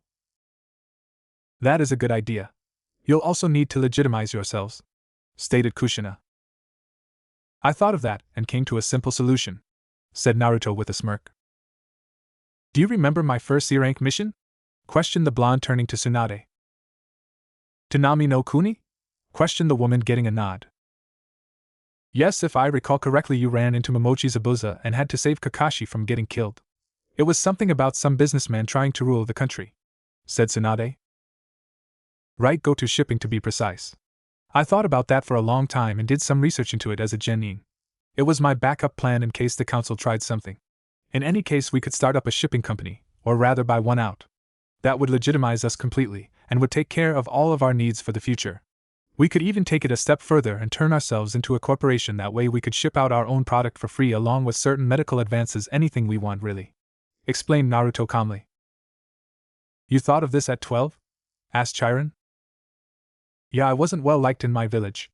Like I said, this was my backup plan. It would allow me to not only make money but go wherever I wanted without question," explained the teen. "You'll need startup funds for this to work, and it can't just pop up from out of nowhere," said Kushina. "Where's the nearest gambling town then?" questioned Naruto with a smirk that was only enhanced by his face markings. There was silence for a few minutes as everyone there mentally went over the plans being made. Tsunade herself was going over them in shock. It was a good plan, well thought out, but it saddened her. It told her that the boy, no, the young man she corrected, hadn't had as much faith in the village as he had led everyone to believe. Even after becoming a genin, he had been making plans for himself in the event that things didn't work out. Sadly, it explained a lot. For instance, there was no use to putting your all into something that you were pretty sure was going to fall through. "Should we really be doing this?" questioned Naruto, breaking the silence that had come over the room. "Should we really be teaching them what we know, teaching them how to be killers? You know how war is, this will ruin them," finished Naruto quietly. "You are right, Sochi, war is a terrible thing. It is never justifiable and it creates a cycle of pain and hatred," said the woman as she tightened her hold on her son. "You've seen the terror that is brought about by war. You yourself have felt its effects, and to stop the cycle you died a martyr. However, you have never seen a war as destructive, as grand, or as horrifying as that which have been unleashed by this family. Despite all the bad blood between us, this is still a family, one with numbers that dwarf any clans you can think of. This was as different from any of the great shinobi wars. This isn't fighting to prove a point but for the right to exist. My brothers and sisters were wrong for what they did. They let their fear guide them into making the very future they wanted to prevent. They were warned what would happen if they continued the way they had. In an effort to prevent their demise, they ate their children. All but one was eaten, Naruchan, and that one was Zeus. When he became a man, he freed his siblings who had not perished but instead grown, and they overthrew their parents and banished them while others were imprisoned, completing the prophecy. There have been countless wars since then, many of them pointless. However, this family feud is still ongoing. Even worse, our children have been dragged into this mess. Within the last few years, I've had to bury many of your brothers and sisters, my nieces and nephews, and so on. So many lives lost, used and thrown away as if they didn't matter, all for something that had nothing to do with them. That is the reality of the situation, Naruchan. These children are in danger, and they have no real way to protect themselves," finished the woman as a tear slid from her eye. "Then we will give them what they need. We will show them what it means to be truly strong and help them grasp the power that is there for the taking. Even more, we will show them how to overcome the hatred that will eventually plague them. Giving them strength is not enough, for power alone without purpose is meaningless and destructive.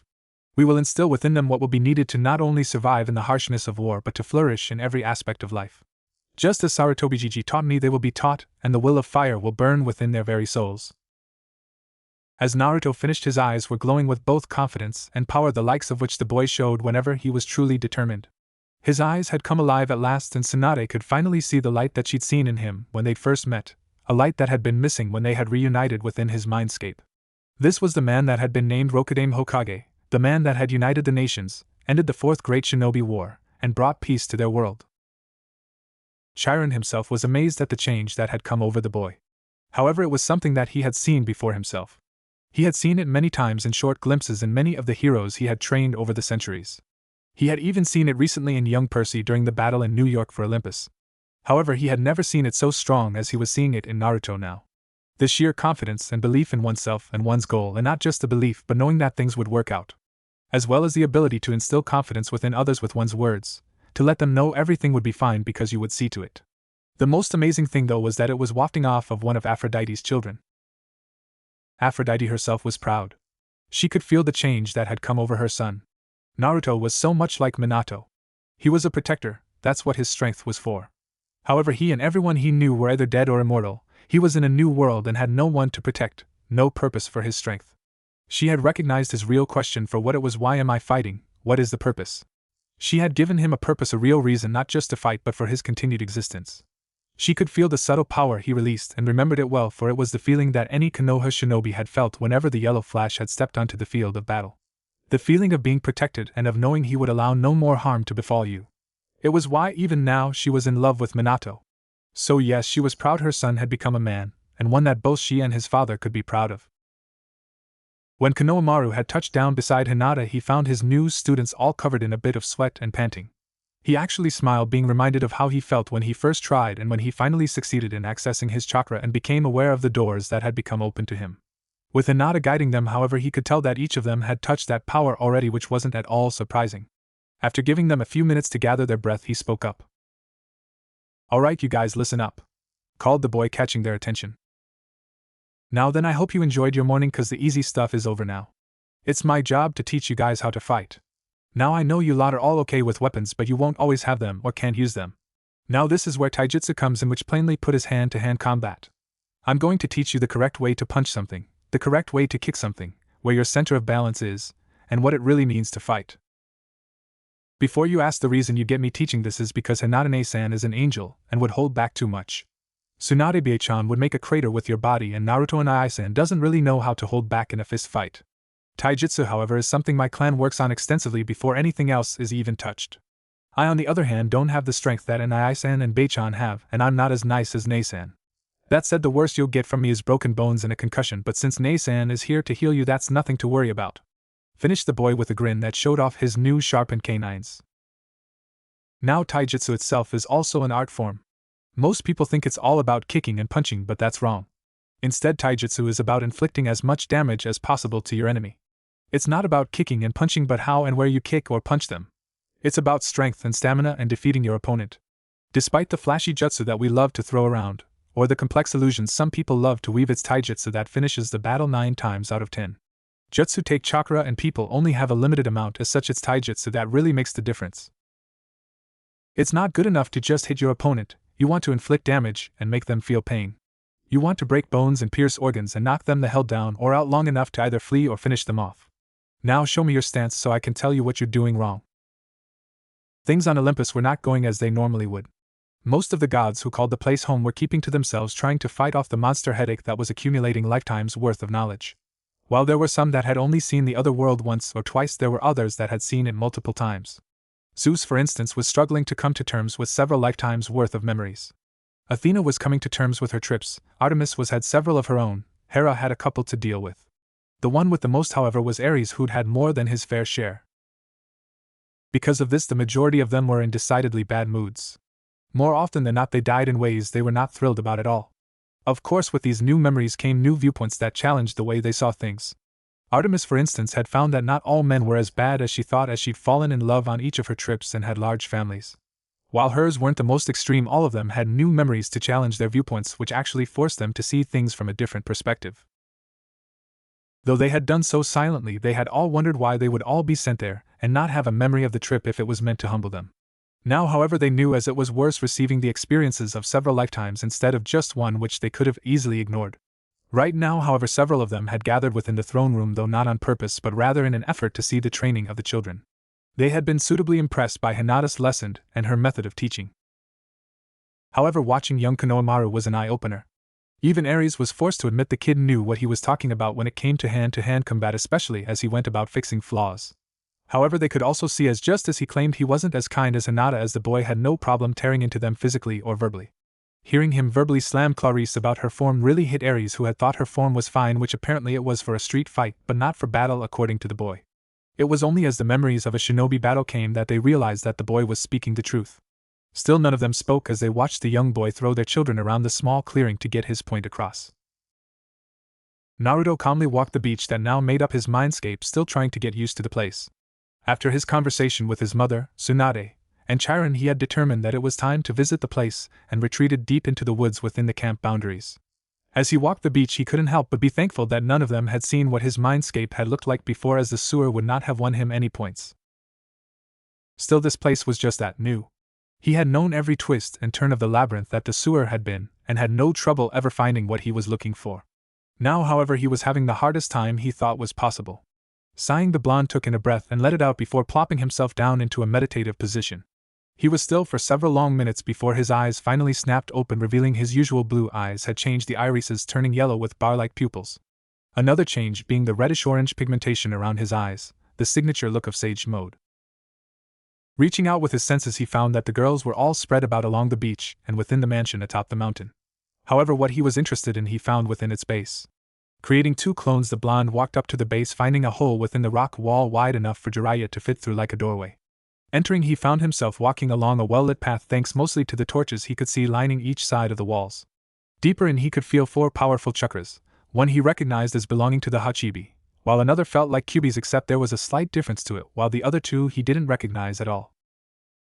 Finally, he found himself entering a large room looking almost as if someone had taken a giant raisin gun to the place, and then built the room around the space created. To his left he spotted a ball of dark blue flame, however the raised cat head and twin tails he could see revealed it to be the Nibi.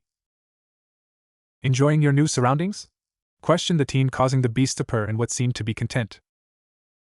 "Good, just don't burn the place down, it's better than the sewer I had before." Walking further in, he spotted a ball of red chakra that he figured was the Nanabi and just moved on. A few moments later he came across the purple ball that he had no doubt was the Hachibi, recognizing its chakra from by. Moving on, he was surprised upon finally coming to the last and the densest of the chakra. He'd long since lost his sage mode and hadn't felt the need to dispel a clone, so he was properly surprised by what he found. The malevolent blood red chakra that he remembered was gone. In its place was a giant ball of white chakra. "How the hell?" muttered the blonde in shock. "I knew you would be surprised," said a feminine voice, surprising him. Turning towards the voice, he could see Temari decked out in the black battle kimono she had worn when he first seen her in Konoha after he returned from his training trip with Jiraiya. "Temari, what happened to the bastard fox?"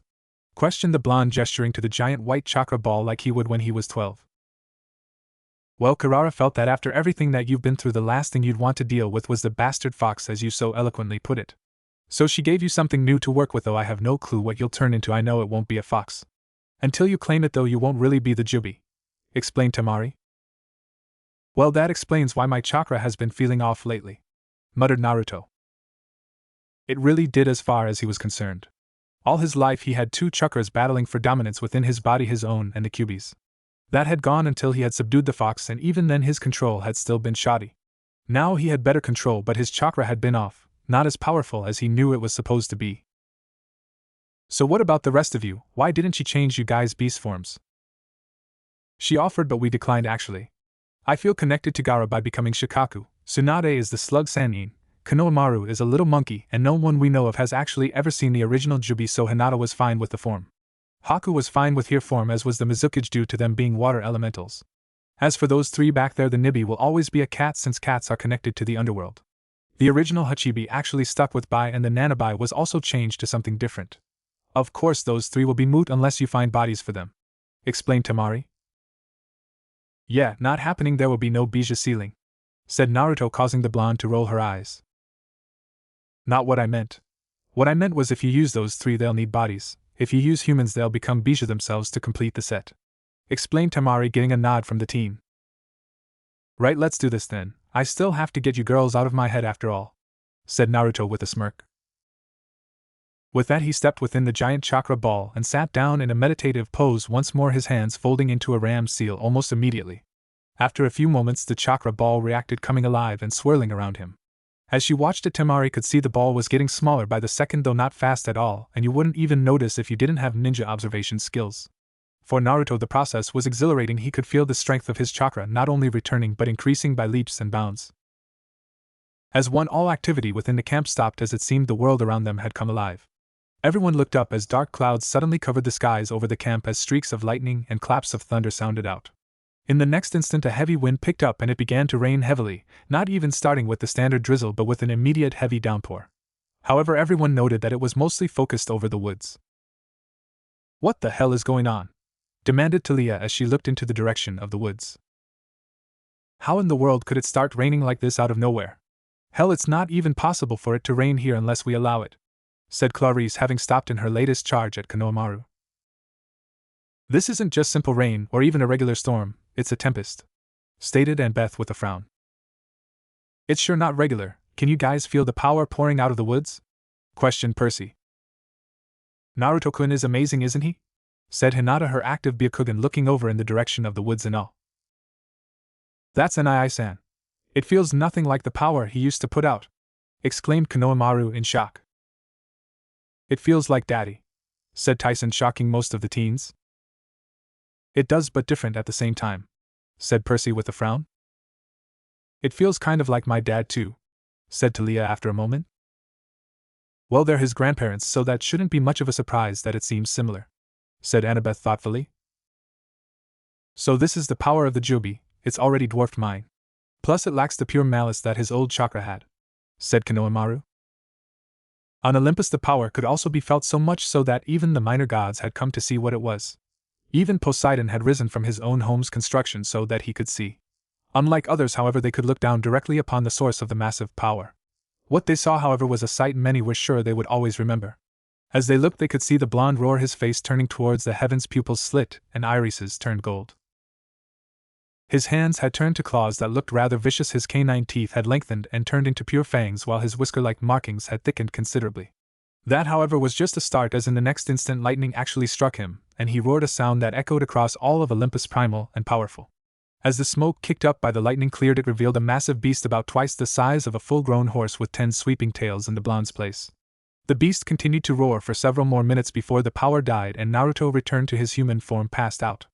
In the next instant the weather had cleared and the sun shined over the camp as if nothing had happened. Naruto let out the breath he was holding as the last of the white chakra ball was absorbed into him, and his blue eyes opened. He could see Temari still standing before him, only now she was leaning against the cave wall. So how do you feel? Questioned the blonde Kunoichi, seeing his eyes open. I've never felt better, actually.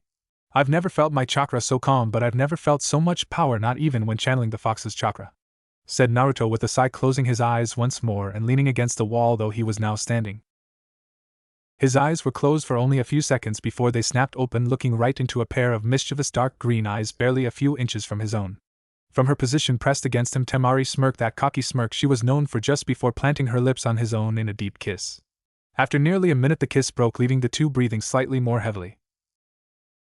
So what brought that on? Questioned the young Rokudaime Hokage. Well, you said you wanted to get us out of your head, and you know how that's done.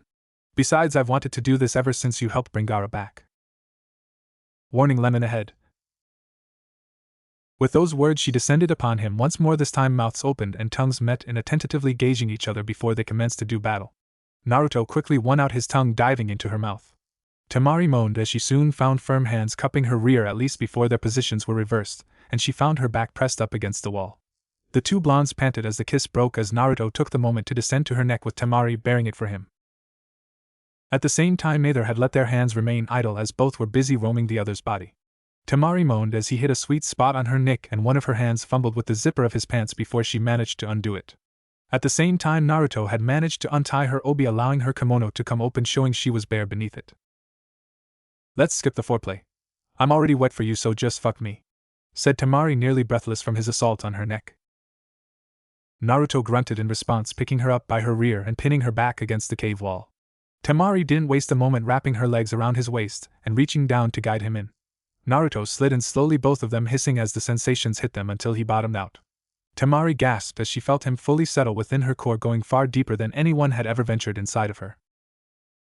Naruto took just a moment to marvel at her tightness, though not as tight as Hinata had been. She still squeezed him. Still, after that moment he pulled out of her only to slam into her with force, causing yet another gasp to escape her. Pulling away from her neck, he attacked her right breast next, focusing on her in particular with flicks and small bits, while his other hand came up to handle her unoccupied one. "Oh, Kami," breathed the Suna Jounin as the new sensation hit her. Still determined to do her part, she wrapped both arms around his neck and began riding him for all she was worth. Soon enough her low moans turned to high ones and then pleasured screams as the two set a fast and furious pace. Temari herself was in heaven as they went at it, having never felt it like this. Shikamaru had been just as lazy a lover as he was every other time, and none of her other flings had even been worth mentioning. This, however, was what she'd been hoping for, a furious and dominating lover. She was brought out of her thoughts, however, as Naruto pulled out of her, and she quickly found herself on her feet. Before she could even complain, she'd been turned around and bent over. For but a second she could feel the head just at her entrance rubbing along her lower lips before Naruto slammed himself back inside her, giving him easy entrance. Grabbing a firm hold on her hips, Naruto began to slam into her with double the force of his previous strokes. For each time he slammed into her, the sound of skin slapping skin sounded off to accompany her high-pitched moans. Despite the fact that he'd done so before, this was only his fourth sexual romp, and soon enough Naruto reached his limit. His speed picked up, as did the force behind it, for his next few strokes before he roared his release, which triggered Temari's own. Finally the two were spent breathing heavily, with Naruto leaning forward on Temari for a few moments before he pulled himself out, allowing her to collapse to the ground. Percy sat with his head on his hands within the mess hall. Konohamaru had finally released the group to allow them to get breakfast, and honestly he couldn't recall a time when he'd ever been this exhausted. He wasn't the only one who was showing such signs though, as all of the other teens who trained with him were in similar positions as he himself was in. The only plus he had was that Tsunade and Hinata had healed all of their injuries, otherwise they'd all be bruised up as well as tired. It was crazy in all honesty. He was the best fighter in the camp, and the 12-year-old had seriously taken him back to school along with Clarice. Then again, he'd never been the best fighter when his sword was taken out of the equation. Still, that was no excuse for the way that the younger boy had whipped the floor with him. His thoughts were broken as Chiron called for attention, something that was quite rare during meals. "Heroes, your attention please," called Chiron from the center of the room. After his call, he waited a few moments for the room to descend into silence. Luckily it was him speaking and not Mr. D, as this was a respectful silence instead of the other type. Despite his godhood, none of the campers really liked the head of the camp that was only there due to a punishment from Zeus. "As you were all aware, last night an unexpected guest arrived within our camp," said the centaur, getting several nods while others spoke excitedly. "This guest is but one of many new faces to our camp. He is a warrior of great renown from a world linked to our own. He is also a son of Aphrodite. I would like to take this moment to introduce you," stated Chiron. At this, Naruto stood up from his place at the head table, as did everyone else that was with him. As he looked, Percy could see that there was someone new with him as well. This was a female, maybe 18 or 19 years old, with blonde hair pulled into 4 ponytails and wore some kind of black dress. "Good morning to you all. I am Namikaze Naruto, or in your language Naruto Namikaze. I am apparently a son of Aphrodite and grandson to both Poseidon and Zeus, and after discussing things with Chiron over there, I will be one of the new trainers here for the time being. Specifically speaking, I'm one of the new combat trainers. My likes include my wives and ramen. Dislikes are traitors and those who judge others before getting to know them. I don't really have any dreams right now," said the blonde before stepping back, making way for another to speak. "My name is Senju Tsunade, but just call me Master Tsunade. I am one of Naruto's wives, a descendant of Zeus and the new head medic. I will also be the trainer of any future medics.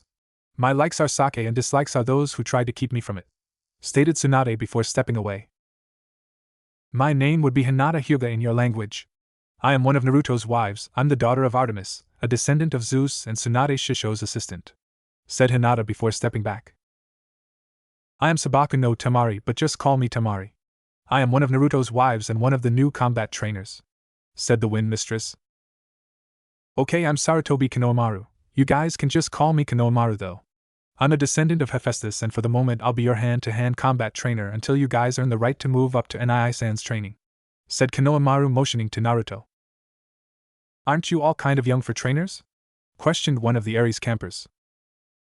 "I don't know, maybe you should ask Clarice," said Konohamaru with a smirk. At this, most of the campers turned to said girl, who was clearly dead to the world at that moment. This said more than enough, as everyone could see that she was exhausted, and judging by the stains and rips on her clothes, it obviously wasn't from lack of sleep. Now, as a note, there will be 2 others that will be joining us at a later date. In the meantime, please go about your schedules as usual, and if you have any questions for our new trainers, please ask them," said Chiron before turning his attention back to his own table. An hour later found the group of teens gathered once more where they had trained this morning. However, this time they could see Naruto was already there, and waiting for them as they arrived. "Alright then, let's get started. Welcome to Kenjutsu 501. Now, I'm sure that all of you have used weapons before, but I'll show you how to really use them," said Naruto. With that, Naruto pushed up his sleeves, exposing the chain tattoos on his arms. Channeling a slight bit of chakra, he surprised all of them when a pair of swords appeared in his hands. These swords, unlike regular swords that they'd seen, were very short, maybe 2 feet total, and were connected to chains by the hilt. The hilts had the face of a horned demon with the blades coming out of its open mouth. The blade, however, had pronounced hooks on its lower edges and a strange pattern of orange stripes. Now then, these weapons are tools, meant for one purpose only: killing. Unlike the play weapons you all received before, these weapons kill not just the so-called immortals but humans as well. Of course, that can't be said for Annabeth and Tyson, as your weapons were originally used for hunting, but that's beside the point. What I'm trying to say is, when you draw these weapons outside of practicing with them, they should be used for one thing: killing your opponent. Clarice, you have perhaps the most versatile weapon, so it will require a lot of training on your part. Still, all of you will receive that same training, so let me see your stances, so I can see just how much you're doing wrong," finished Naruto, nearly repeating Konohamaru's words. Despite the early hour at that moment, each of them training with Naruto knew that it was going to be a long day.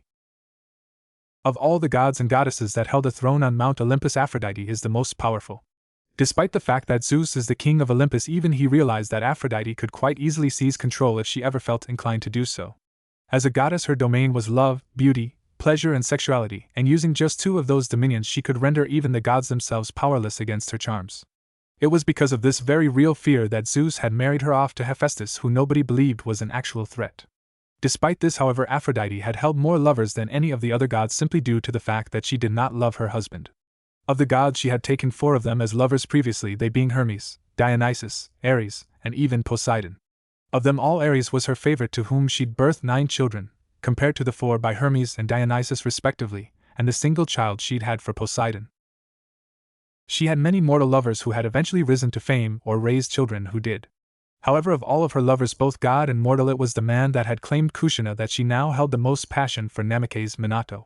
Never had she held a lover as kind and compassionate as he, nor as vicious when in battle. Minato had always been a real pretty boy and a heartthrob for many even during the academy, though she had found him girly and flaky in the beginning. Despite this, Minato was without a doubt a genius, the type that came about only once a generation. Minato had shook the world and turned the Third Shinobi War in Konoha's favor seemingly single-handedly with the usage of his Hiraishin no Jutsu, earning himself the moniker of Konoha no Kiroi Senko, and eventually the title of the Yondaime Hokage. She had been utterly and unequivocally in love with the blonde baka. She had never seen anyone light up more than he had when she had told him of her pregnancy. Minato had been everything Ares is and more, and had been her perfect mate.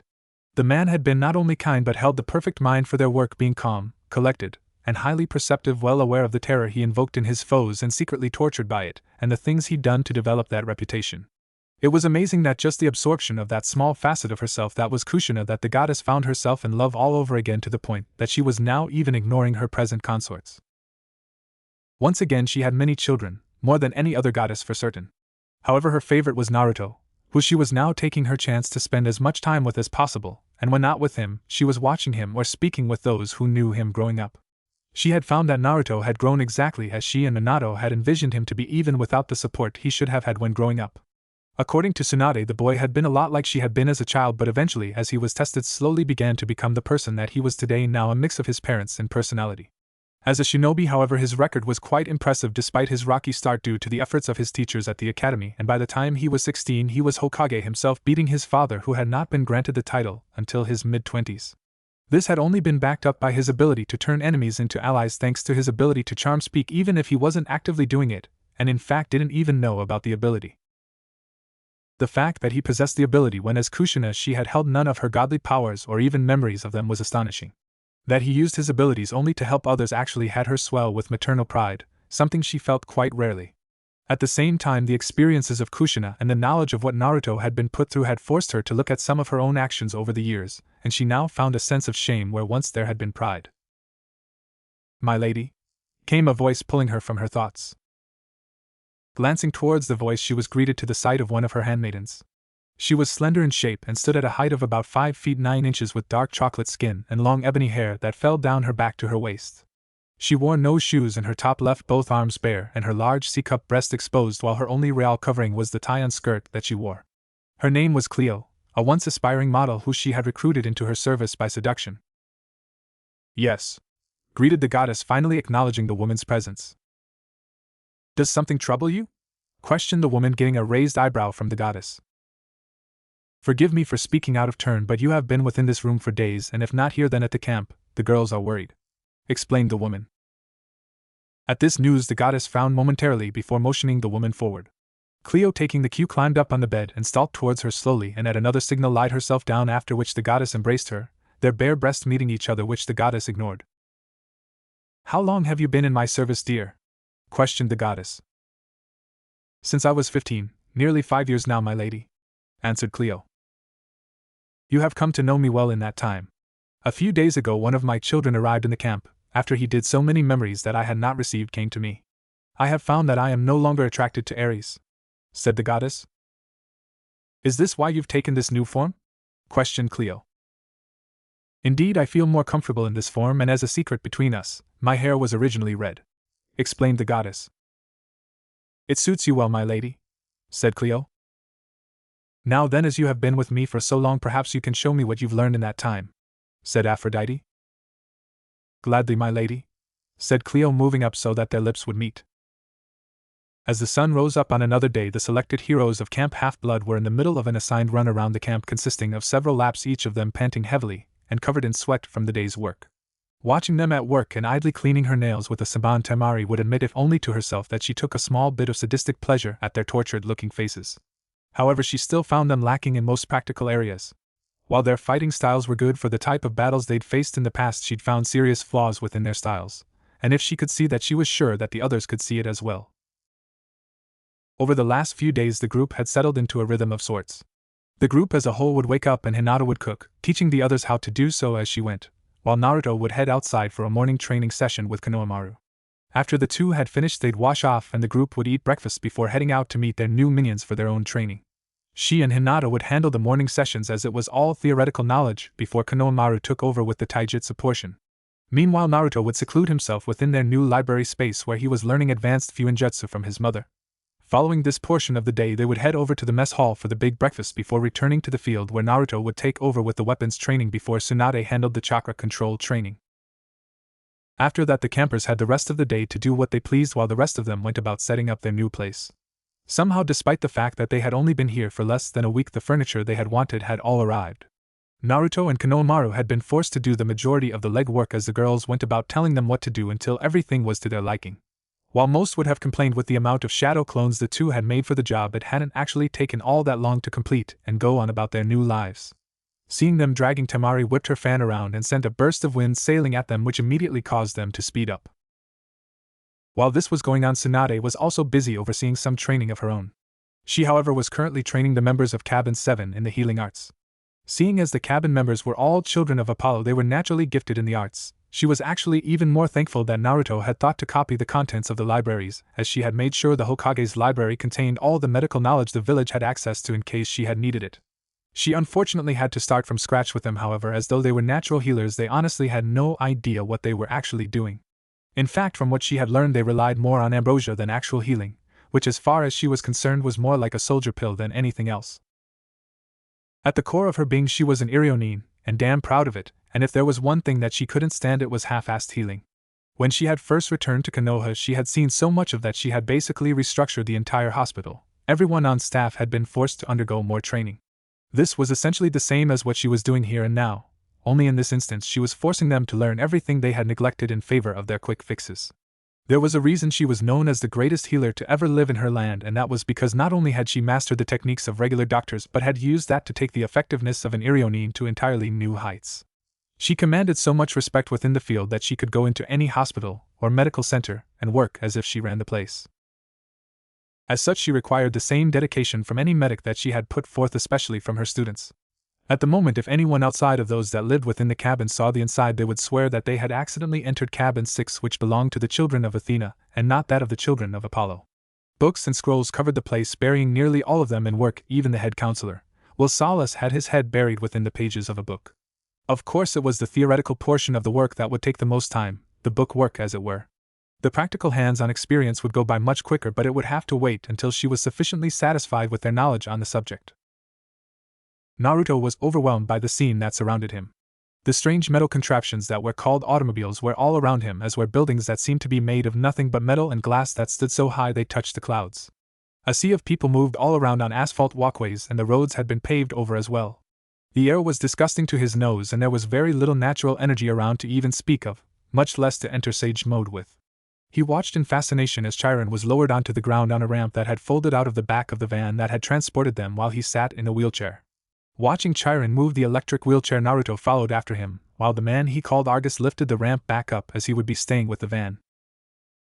As he walked, Naruto found himself slightly glad he'd listened to the old centaur and changed his choice of clothes. At the moment, he wore a pair of black jeans and an orange camp shirt with a pair of white and black low-top sneakers. Naruto didn't really like the shoes, as they covered the entirety of his feet, and his toes had always been free except for the small bit of time he'd spent in Yuki no Kuni. Regardless, he followed Chiron as he entered the large building he called the Empire State Building. They stopped briefly with a security guard who the centaur spoke with only for a few moments before they were directed towards the elevator.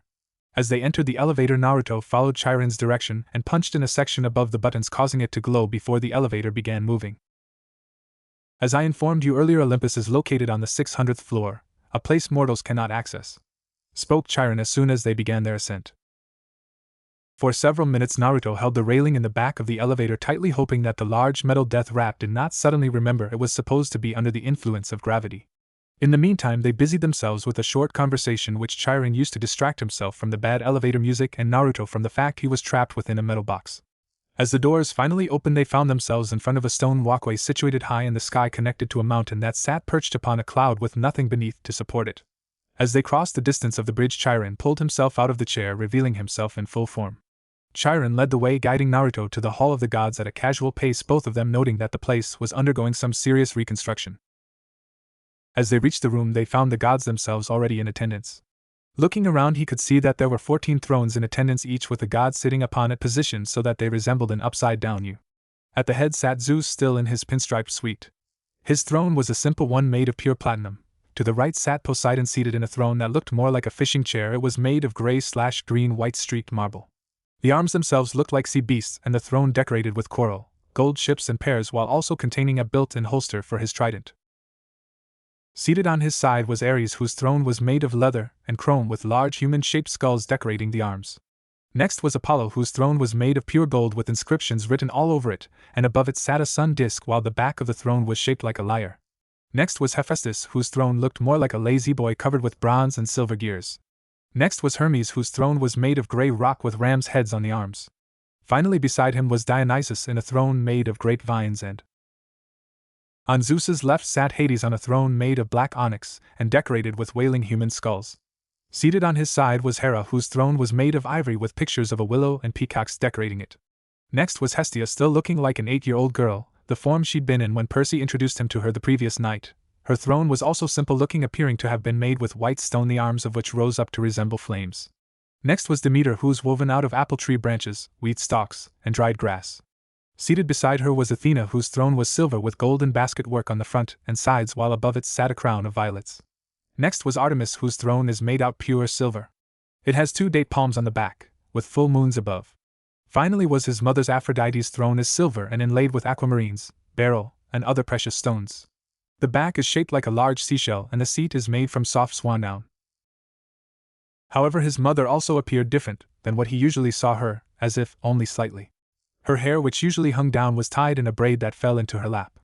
Her eyes were still violet, but they were no longer large but smaller and slanted to fit the new shaping of her face. Her body had likewise trimmed down, reminding him absently of Yuzuki Yugugo with her new size. She style of dress was also different, as instead of the tan dress he was used to seeing her in, she wore a deep purple dress with black heels. While he was taking in his surroundings, the gathered Olympians were also giving him a once-over.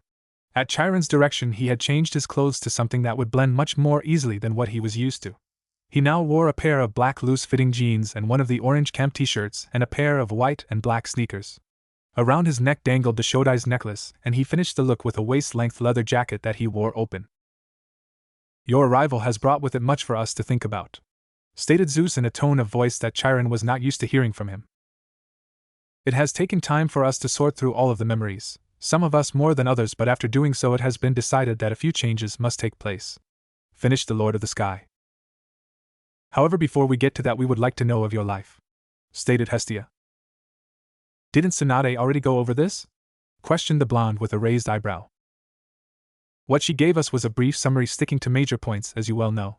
We'd like to hear of it from you, all of it," stated Athena, getting a sigh from the blonde.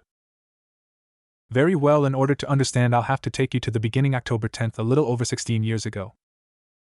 With that beginning, Naruto told them his life story from the night he was born and the subsequent releasing of the Kyuubi to the battle that had ended with his capture. Everything from his childhood memories to his rise as the Rokudaime Hokage was covered. From his legendary time as a prankster to the night he had earned his Haidite. His first real mission and the subsequent meeting with Haku that would shape him into the person that he now was.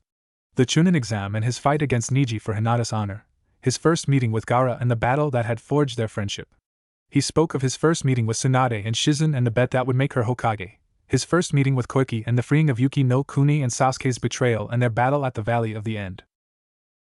He talked of his training trip with Jiraiya and all that he learned physically, mentally and philosophically. His return to Konoha and the immediate departure to rescue Gaara from the Akatsuki, this lead to his first encounter with Sasuke after nearly 3 years, the development of his Raisen Shuriken and its first usage against Kakuzu of the Akatsuki, Jiraiya's death and his subsequent training as a sage, which lead to his return to defend Konoha from Pain and their battle and its aftermath.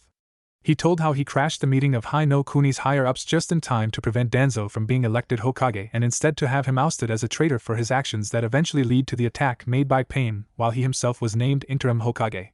He went into the summit of the Kages and the formation of the joint military to oppose the Akatsuki and their possession of the Bijou.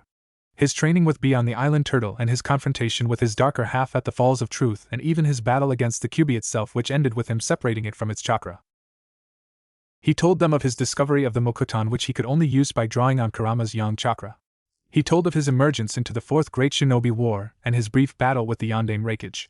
From there he told of his jumping into the war outright, helping out each of the divisions and confrontations with revived shinobi such as the Sandaime Reikage, Nidaime Tsuchikage and even the infamous Uchiha Madara himself. He explained that it was during this time that the Akatsuki began launching sneak attacks on the villages while all the main forces were out on the battlefield. He explained how they were forced to scramble back and protect the villages, which were all eventually attacked by the Bijou. He went on to explain how each of his friends had been killed and his reaction to Hinata's death, which was his sacking of the Hidden Sound village. He explained how the village top brass decided to make his position of Hokage official, giving him the full power of office and his actions upon them, doing so ending with the surprise attack on Konoha, his capture, and his subsequent kamikaze attack. By the end of his story, all of the gods had been moved in one way or another. After taking some time to come to grips with everything that they had heard, the gods had to admit, if only to themselves, that they had only very rarely come across people with such difficult backgrounds. Suddenly Hephaestus stood from his throne as he walked over towards Naruto, his form shrinking from 8 feet to 5 feet 3 inches, his body also shifting, losing much of its bulk and aging before their very eyes. By the time he came to stand before Naruto, the blonde had silent tears falling down his face as he found himself looking into the familiar eyes of the Sandaime Hokage, Sarutobi Hiruzen. In the next instant he had buried himself within his arms as he cried, the pain and anguish he'd carried being felt by all in the room. "My boy, you have been through so much.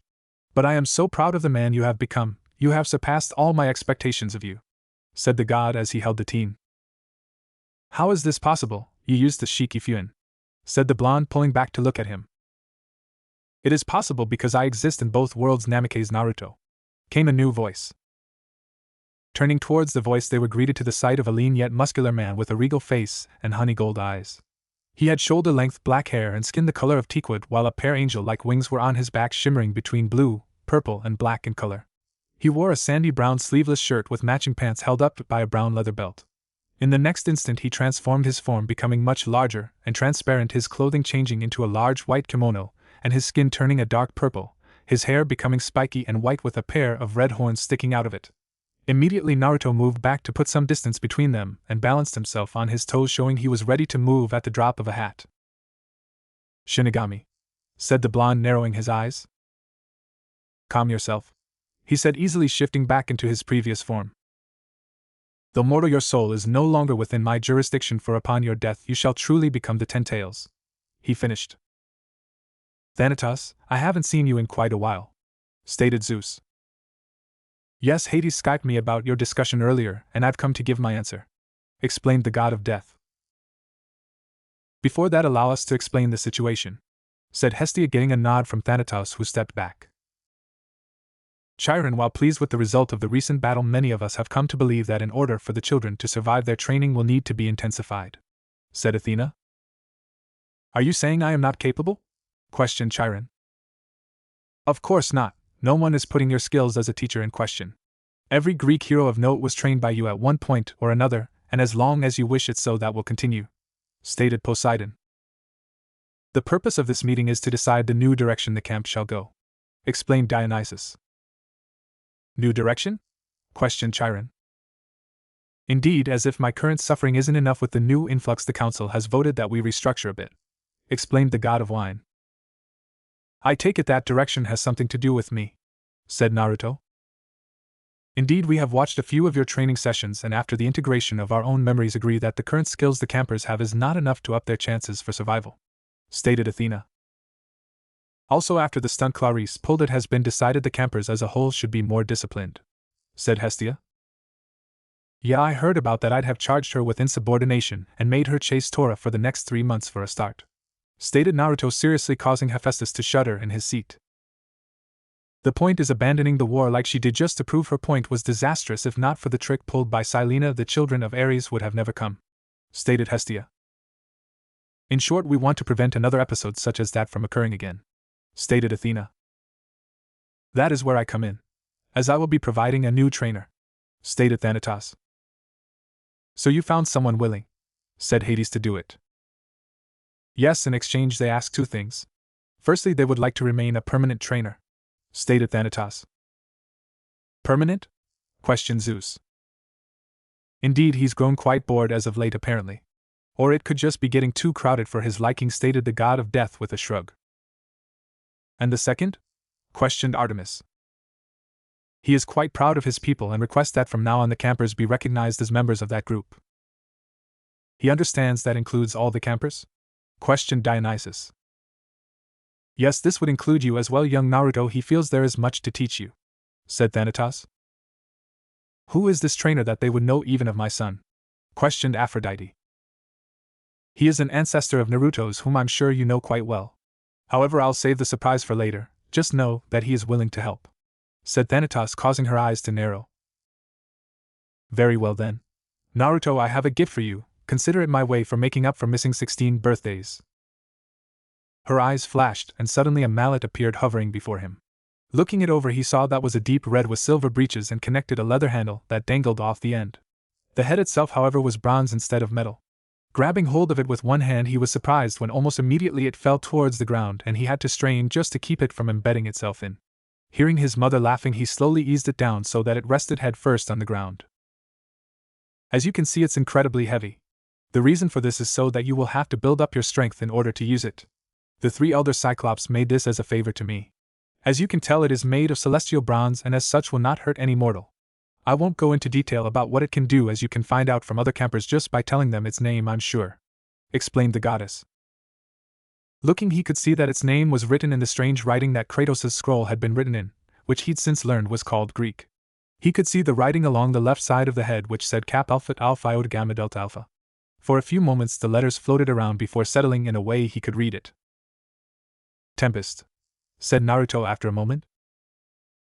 Wait a minute, I know that hammer, thought Apollo in shock before he began laughing to himself, having recognized the design.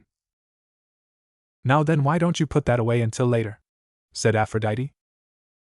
Okay, but how, started the blonde as he reached and grabbed the handle, only for the weapon to vanish in a flash of lightning which shot into his arm before the feeling settled near his right shoulder. Lifting the sleeve up, he could see a new depiction of a storm cloud on his arm with lightning bolts and rain falling from it. Back at the camp, Percy stood panting as he looked over at Konohamaru. His form was covered in sweat, and he knew if not for his bath in the river Styx his body would be aching as well. For his part, Konohamaru wasn't anywhere near tired. In fact, to be honest, he was pretty much still fresh. Still, he would admit that the group had come a long ways in the last few days. Sure, they still got their collective asses kicked, but they were learning quickly. His method was actually simple, as he taught by sparring with them, forcing them to improve if for no other reason than to avoid getting creamed as badly as before. As it was, he'd taken to saving Percy for last, as he had the most energy, and as such the others were able to watch them go at it. Before they could continue the spar, a horn cut through the air and they rose out of their fighting postures. In the few days they'd been there, Konohamaru had come to understand a few things, and the horns was one of them. The horn blew 3 times a day: breakfast, lunch, and dinner. Considering that was the first one of the day, it told them all it was time for breakfast. As they entered the mess hall, each of them broke away to their respective cabins table, while Konohamaru went to join the others at the main table. Before the campers could go about breakfast, however, Chiron stomped his hoof, calling for the attention of the campers, something that surprised them, although they still gave him their attention. I know this is unusual, but I have an announcement to make, said Chiron, allowing the campers to murmur a moment before clearing his throat. I have just returned from a meeting at Olympus. The purpose of that meeting was to determine the future of our camp, started the centaur, causing several eyes around to narrow. While you all fought bravely last week, the gods have decided that new measurements need to be put in place to ensure your survival. As such, they have elected to bring in a new trainer, finished Chiron. Why do we need a new trainer, and why now? Questioned Clarice. The answer to that is multifold. I train heroes. I have done so since ancient times and will continue to do so into the future. However, I trained you as individuals, taking your strengths to new levels. However, your actions last week have turned you from individual heroes into an army that the gods believe they will be able to call upon. Unfortunately, I have no experience in military matters and as such am out of my depths. Of course, our new additions all have experience in such matters. Naruto and Tsunade, once military leaders. However, Naruto, like you all, is a camper and still has much to learn of our ways, even though he has graciously offered to share with us his. Because of this, the gods have called for a teacher who could teach you all how to be a military force. Okay, but why now? Summer's almost over. Many of us will be leaving next week, stated Percy. That is where you are wrong. Due to the influx of new campers arriving daily, many of the seniors will be remaining. You are one of the few that is actually leaving, Percy, explained the centaur, surprising the teen. So who's this new trainer? Asked Nico. Before the centaur could answer, however, a fire erupted in the center of the room, which blazed up to 6 feet in height until it died to reveal a figure kneeling on the ground. The person, as they looked upon him, was a maid that could be said was made for battle. As he stood to his feet, they could see he was incredibly tall, probably about 6 feet 5 inches, yet appeared to be in his late 60s. He had short white hair that spiked up in the front with 2 distinctive pieces of hair resembling horns. He wore what appeared to be a white cloak with a high collar, revealing his necklace with 6 red magatama. He had tan skin and a red tattoo that covered the left side of his face from mid-jaw and disappeared beneath his hair, and for those that could see, ran down his neck and into the cloak. He had a scar on his right eye and a white goatee. As he opened his eyes, they could all see that they were purple with several black rings. Immediately upon seeing those eyes, all those from Konoha gained wide eyes as they looked upon the man, but it was Naruto who was the most affected. "Nisan, what's wrong?" questioned Konohamaru, seeing the look of shock that covered his face. "That's him, that's the Rikudo Sannin," said the blonde. What?" stuttered Konohamaru. "That's him, Kono. The man before us is the one known as the father of ninjutsu, the original god of shinobi. The man before us is the man that created the Bijou," stated Naruto. "I am called all of those things. I have been called Destroyer and Savior of Worlds, Slayer of Titans and Gods, General of the Spartan Army, God of War. I am Kratos, and it is my job to turn you into Spartans," said the man before turning and looking eyes with Naruto. "As for you, I have big plans for you, my successor." "They let you out of the underworld to train us," said Annabeth with wide eyes. "Of course not. The world I hail from is no longer connected to the underworld. In my world, the afterlife is remarkably different than that," stated Kratos. "Now then, I have a few matters to attend with. I'll be back." In the next instant, he was gone, vanishing in a flash of golden light. Nearly 2 hours later found Naruto eyeing the ring of clones that surrounded him wearily. He had given the appropriate amount of time for his food to settle before moving off for some private training within the arena. In his hands he held a pair of short swords featuring horned demon faces on the hilts, pronounced hooks on their lower edges, and an intricate pattern of orange stripes on the flat sides of the blades. The clones surrounding him inched forward slowly, having watched him decimate their brethren with ruthless efficiency, as what had started as 200 had been reduced to 10. Finally, a clone just behind and to his left lunged forward. Naruto was in motion in an instant, shifting swiftly to the side and locking the clone's extended arm between his own arm and his ribs before twisting himself, and causing a sickening crack to sound out before the clone dispersed. Still, the other clones had already launched themselves forward. Naruto was expected it though, and had turned the twist into a complete spin, cutting through another clone's neck as he did so. Not slowing in the slightest, he shifted to his left, just barely avoiding the clone that had fallen towards him with a kunai, and quickly drove his right blade into and through its midsection. Leaning back, he avoided a blow to his head before a quick slash severed the clone's arm, and in the same instant his right arm flashed, bifurcating another at the waist. Spinning with the motion, his left blade cut through another clone's kunai before the follow-up from his right split it up the middle. Launching himself forward, he stabbed another dead center of the chest, and as it toppled used it as a springboard to leap through the air at another, which he buried his blade hilt deep in its head. Using the body as a shield, he blocked a blow from a new clone before burying the left blade in its midsection, and in the same motion launching the right blade away where it embedded itself in the final clone's heart. A slow clapping had him looking up and turning towards the sound. There by the entrance door he could see Kratos leaning against the doorway before he made his way in. For a few moments neither of them spoke, simply staring into the other's eye, Naruto looking up and Kratos looking down. However, there was a difference with him, as his head had been shaved, revealing that his tattoo actually did cover the top of his head. "Not bad. What you lack in strength you make up for with speed," he commented. "Why are you really here? I know you didn't come to train these kids," stated the blonde. "No, I came for 2 reasons. Firstly, I came to train my successor, that being you. Secondly, my presence will keep certain factors in check. Training a new generation of Spartans and ensuring my culture thrives I see as a bonus," stated the man. "Why am I so important to you?" questioned the blonde. I was Kirara's first champion. My job was to destroy the world in which I lived and in doing so cleanse and humble the gods. You are her second champion. Your duty was to either save or destroy the world which developed due to that action. You chose to save it, and in doing so have brought about peace between the nations in which you grew up," stated the man. "I don't believe in destiny, I choose my own life," stated the blonde. "And that is the point. Choice, the greatest yet most underestimated gift there is. Destiny, as most believe, does not exist. We all must choose who and what we become. And I chose you to carry on my legacy," explained the man. "I thought Nagato was supposed to be your successor," stated the blonde. Yes, Uzumaki Nagato, he was the other option I had to choose from. However, he proved himself weak-minded and easily manipulated as I was, and thus not worthy of my title. You, however, while having many flaws, were not someone easily manipulated by others, though you had the bad habit of getting yourself into trouble by making rash promises," stated Kratos. "How do you know so much about me?" questioned the blonde. "I've watched you and Nagato both. There is also the fact you found my tomb, a place that only my successor would be able to find."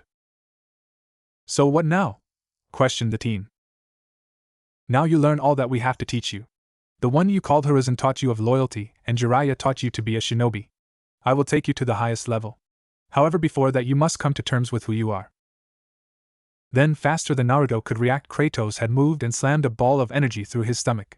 For a moment his body seized up and then he crumpled, only to be caught by the man. Gathering the teen up, he hoisted him over his shoulder and left the arena. As he made his way across the camp, he came across Hinata, who went wide-eyed upon seeing the state of her love. "So Kronos failed. I'm not surprised," said a powerful yet quiet voice, its owner enshrouded in darkness. "He was too hasty. Had he taken the time to regain his full strength, he'd have been victorious," stated another. "The fool didn't even have complete control of that body," stated another. "Enough. Despite his failure, this presents us with an opportunity. The gods have grown even more arrogant than before, and we will use that to crush them," stated a new voice, just as powerful yet sleepy sounding. "And what of that one?" questioned the original voice. "Don't worry of that one, I have big plans for him." As the sleepy-sounding voice said this, a flickering light revealed the sleeping form of Uchiha Sasuke, all but his face buried in dirt. Naruto awoke with a groan and, after moving a bit, found himself upon the beach that was now featured in his mindscape. Pushing himself up and out of the sand, he struggled as he felt as if his energy had been drained out of him. "Oh, you're awake, that took less time than I thought." Turning towards the voice, Naruto was greeted to the sight of a girl he had never before seen. Like him, she had blonde hair and blue eyes and wore a pink two-piece bikini and was currently laying on a beach chair. She had long and well-toned legs without even a hint of hair, a slim figure, and what appeared to be large C-cup breasts. "Who are you?" questioned Naruto, narrowing his eyes. "I am Silena Beauregard, former head counselor of Cabin 10, and your sister," stated the blonde girl, surprising the teen. "I'm an only child," stated Naruto as he stood to his feet, causing the girl to smile as if laughing at him. "Perhaps on your father's side. However, you and I do indeed share the same mother, Aphrodite, goddess of beauty, love, desire, sexuality, and pleasure," stated the girl. "So why are you here?" questioned Naruto. "To help you come to terms with the world you have stumbled into," explained Silena like it was obvious. "And you couldn't do this outside my head over food," stated Naruto with a raised eyebrow. "Normally I would have. However, I died a week ago. I should have already been to the underworld, but I'm guessing Mom pulled some strings to make this happen," stated Silena. "You seem awfully calm about being dead," stated Naruto. "It's not that bad. Besides, the way I went out makes up for a foolish mistake I made beforehand," stated Silena. "Now enough about me, I'm here for you. You've refused to move into our cabin, you don't even acknowledge us, so would you care to explain why?" said Silena, causing Naruto to shrug. "What can I say? I grew up an orphan. The idea that my mom had a whole bunch of other kids running around takes a while to get used to. Besides, I'll be damned if I lived in a giant dollhouse," said Naruto. "You don't even believe Aphrodite is your mother, not completely. You acknowledge her aspect of Kushina, but the rest of her you ignore," stated Silena, pointedly ignoring his comment about the cabin. "And can you blame me for that?" questioned Naruto. "You are living in denial in a fantasy world. Aphrodite and Uzumaki Kushina are the same being. Asking anyone who knew her as Kushina could tell you that. From your own memories, I know she was the most beautiful woman in your village by far. You can change your appearance at will, and you can charm speak. Do you have any idea how rare of an ability that is among us? Said the girl before sighing and motioning for him to sit beside her, as she sat up placing her feet in the sand. Why don't you tell me the real reason you're refusing your heritage? Said Silena, causing Naruto to frown even as the words came out of his mouth. To admit that there are gods that are supposed to be watching out for us, that my own mother is such a thing makes my childhood and all its suffering meaningless, said the teen as he sat beside her. Your childhood made you strong. The rest of us, we're not fighters, demigods and gods alike. Very few of us are capable fighters. Because of this we try to hide as best we can in hopes the monsters won't be able to smell us out. The only place most of us are safe is at camp, which is why we're all year-rounders. Now though there's hope that we'll be safe, we have a brother who can protect us, maybe even teach them to protect themselves. But in order for that to happen you have to reconcile yourself, the mortal shinobi and the son of the goddess. As Silena said this, a blue portal appeared and she sighed before standing to her feet, stretching out, and taking in the heat of the sun before turning to Naruto with a sad smile. My time is up and Charlie's waiting for me. I'm not asking you to lead them, I'm just asking you to protect our siblings. There's a lot of love in your heart, don't ignore it. With that said, Silena stepped through the portal which closed up behind her. Before Naruto could do more than run a hand through his hair, however, he let out a surprised yelp as he fell through the sand and disappeared. As he fell through the sand, he tried to force himself to a stop by channeling chakra to his hands, only for nothing to happen. Finally, however, he came to a stop at the base of a large flight of stairs. All around him it was dark, yet looking up he could see that the stairs disappeared up into the sky. Finding no other way to go, however, he gritted his teeth and with a chakra-propelled leap launched himself onto the staircase before running the stairs at quick speeds. Tsunade-sama! The cry cut through the silent room like a knife. Immediately the legendary medic was up with several of the members of the Apollo cabin rushing after her. As they made it outside, they were greeted to the sight of Hinata rushing to meet them. A cloud of dust kicked up, showing the path she had traveled, and several campers watching her with wide eyes. What's going on? Questioned Tsunade. Something's wrong with Naruto-kun. The words had an immediate effect on Tsunade as her face suddenly hardened, and with a single slight motion Hinata shot off once again with Tsunade hot on her heels. They weren't the only ones, however, as several others hearing the commotion followed after them. As they entered into the woods, Konohamaru suddenly leapt out from the trees, surprising many, especially as he landed gracefully, and didn't even slow as he ran alongside the other two shinobi. Status! Barked Tsunade as soon as he was in line with them. That Kratos guy brought the boss this way about 4 minutes ago, and he was out cold but he was shaking. Temari is with them right now, stated the youngest of the group with Tsunade nodding. As they reached their cabin, several of the campers stopped to gawk at the massive wood-made mansion that greeted them. In front of them was a Japanese-style mansion. Having had time to regain some energy, Naruto had recreated their place from the 3-story house it had once been. From what they could see, lots of space had been cleared out to create the place, but many, mostly the Aphrodite kids, had to force it all to the back of their minds in order to keep up. As they chased after the trio inside, they found themselves traveling through halls with sliding shoji doors until finally they came to one such door, which was already open, with Temari hovering over Naruto with a towel placed upon his forehead, and a bowl of water sat beside him. Immediately Tsunade slid into the room on her knees with her hands lighting up a brilliant green as she placed them over him. What the hell? Muttered the woman as her brow furrowed after a moment. Hinata, take a look, ordered Tsunade in a no-nonsense tone. Byakugan. Many of the campers went wide-eyed in shock as the veins surrounding the girl's eyes bulged as the Jujutsu activated. His chakra core, it's unstable, exclaimed the girl in shock. How is that possible? Questioned Temari, whipping her head in the direction. Before they could answer, however, Naruto's midsection glowed before a pair of lights shot out, which died down to reveal the sprawled-out forms of Mei and Haku, who were quick to recover, managing to flip to their feet, landing in a crouch. What happened? Questioned Hinata. I don't know. 1 minute I'm going over a scroll and the next I'm out, said Mei. Same with me, said Haku. Shit, he's transforming. At Konohamaru's exclamation, all their eyes widened as they turned to find his whisker markings had broadened and his hands had changed to claws, the nails of which were currently buried in the floorboards. Within the blonde's mindscape, Naruto grunted as a gust of wind nearly threw him off of the stairway. He had no idea how long he'd been climbing, only that some time ago the weather had started tripping out. He could hardly see in front of him as it was pouring down rain, and the wind had seriously picked up, plus every once in a while a bolt of lightning would come streaking out of the darkened clouds. Channeling chakra to his eyes was all he could do just to see a couple of inches ahead. Finally he made it to the top of the stairs onto a circular platform, and what greeted him was something that he would remember for the rest of his days. as he watched the clouds all gather together forming into a massive beast. "What the hell is this?" questioned the blonde to himself. "Incredible, isn't it?" Turning towards the voice in surprise, he found himself looking upon a ghost from his past.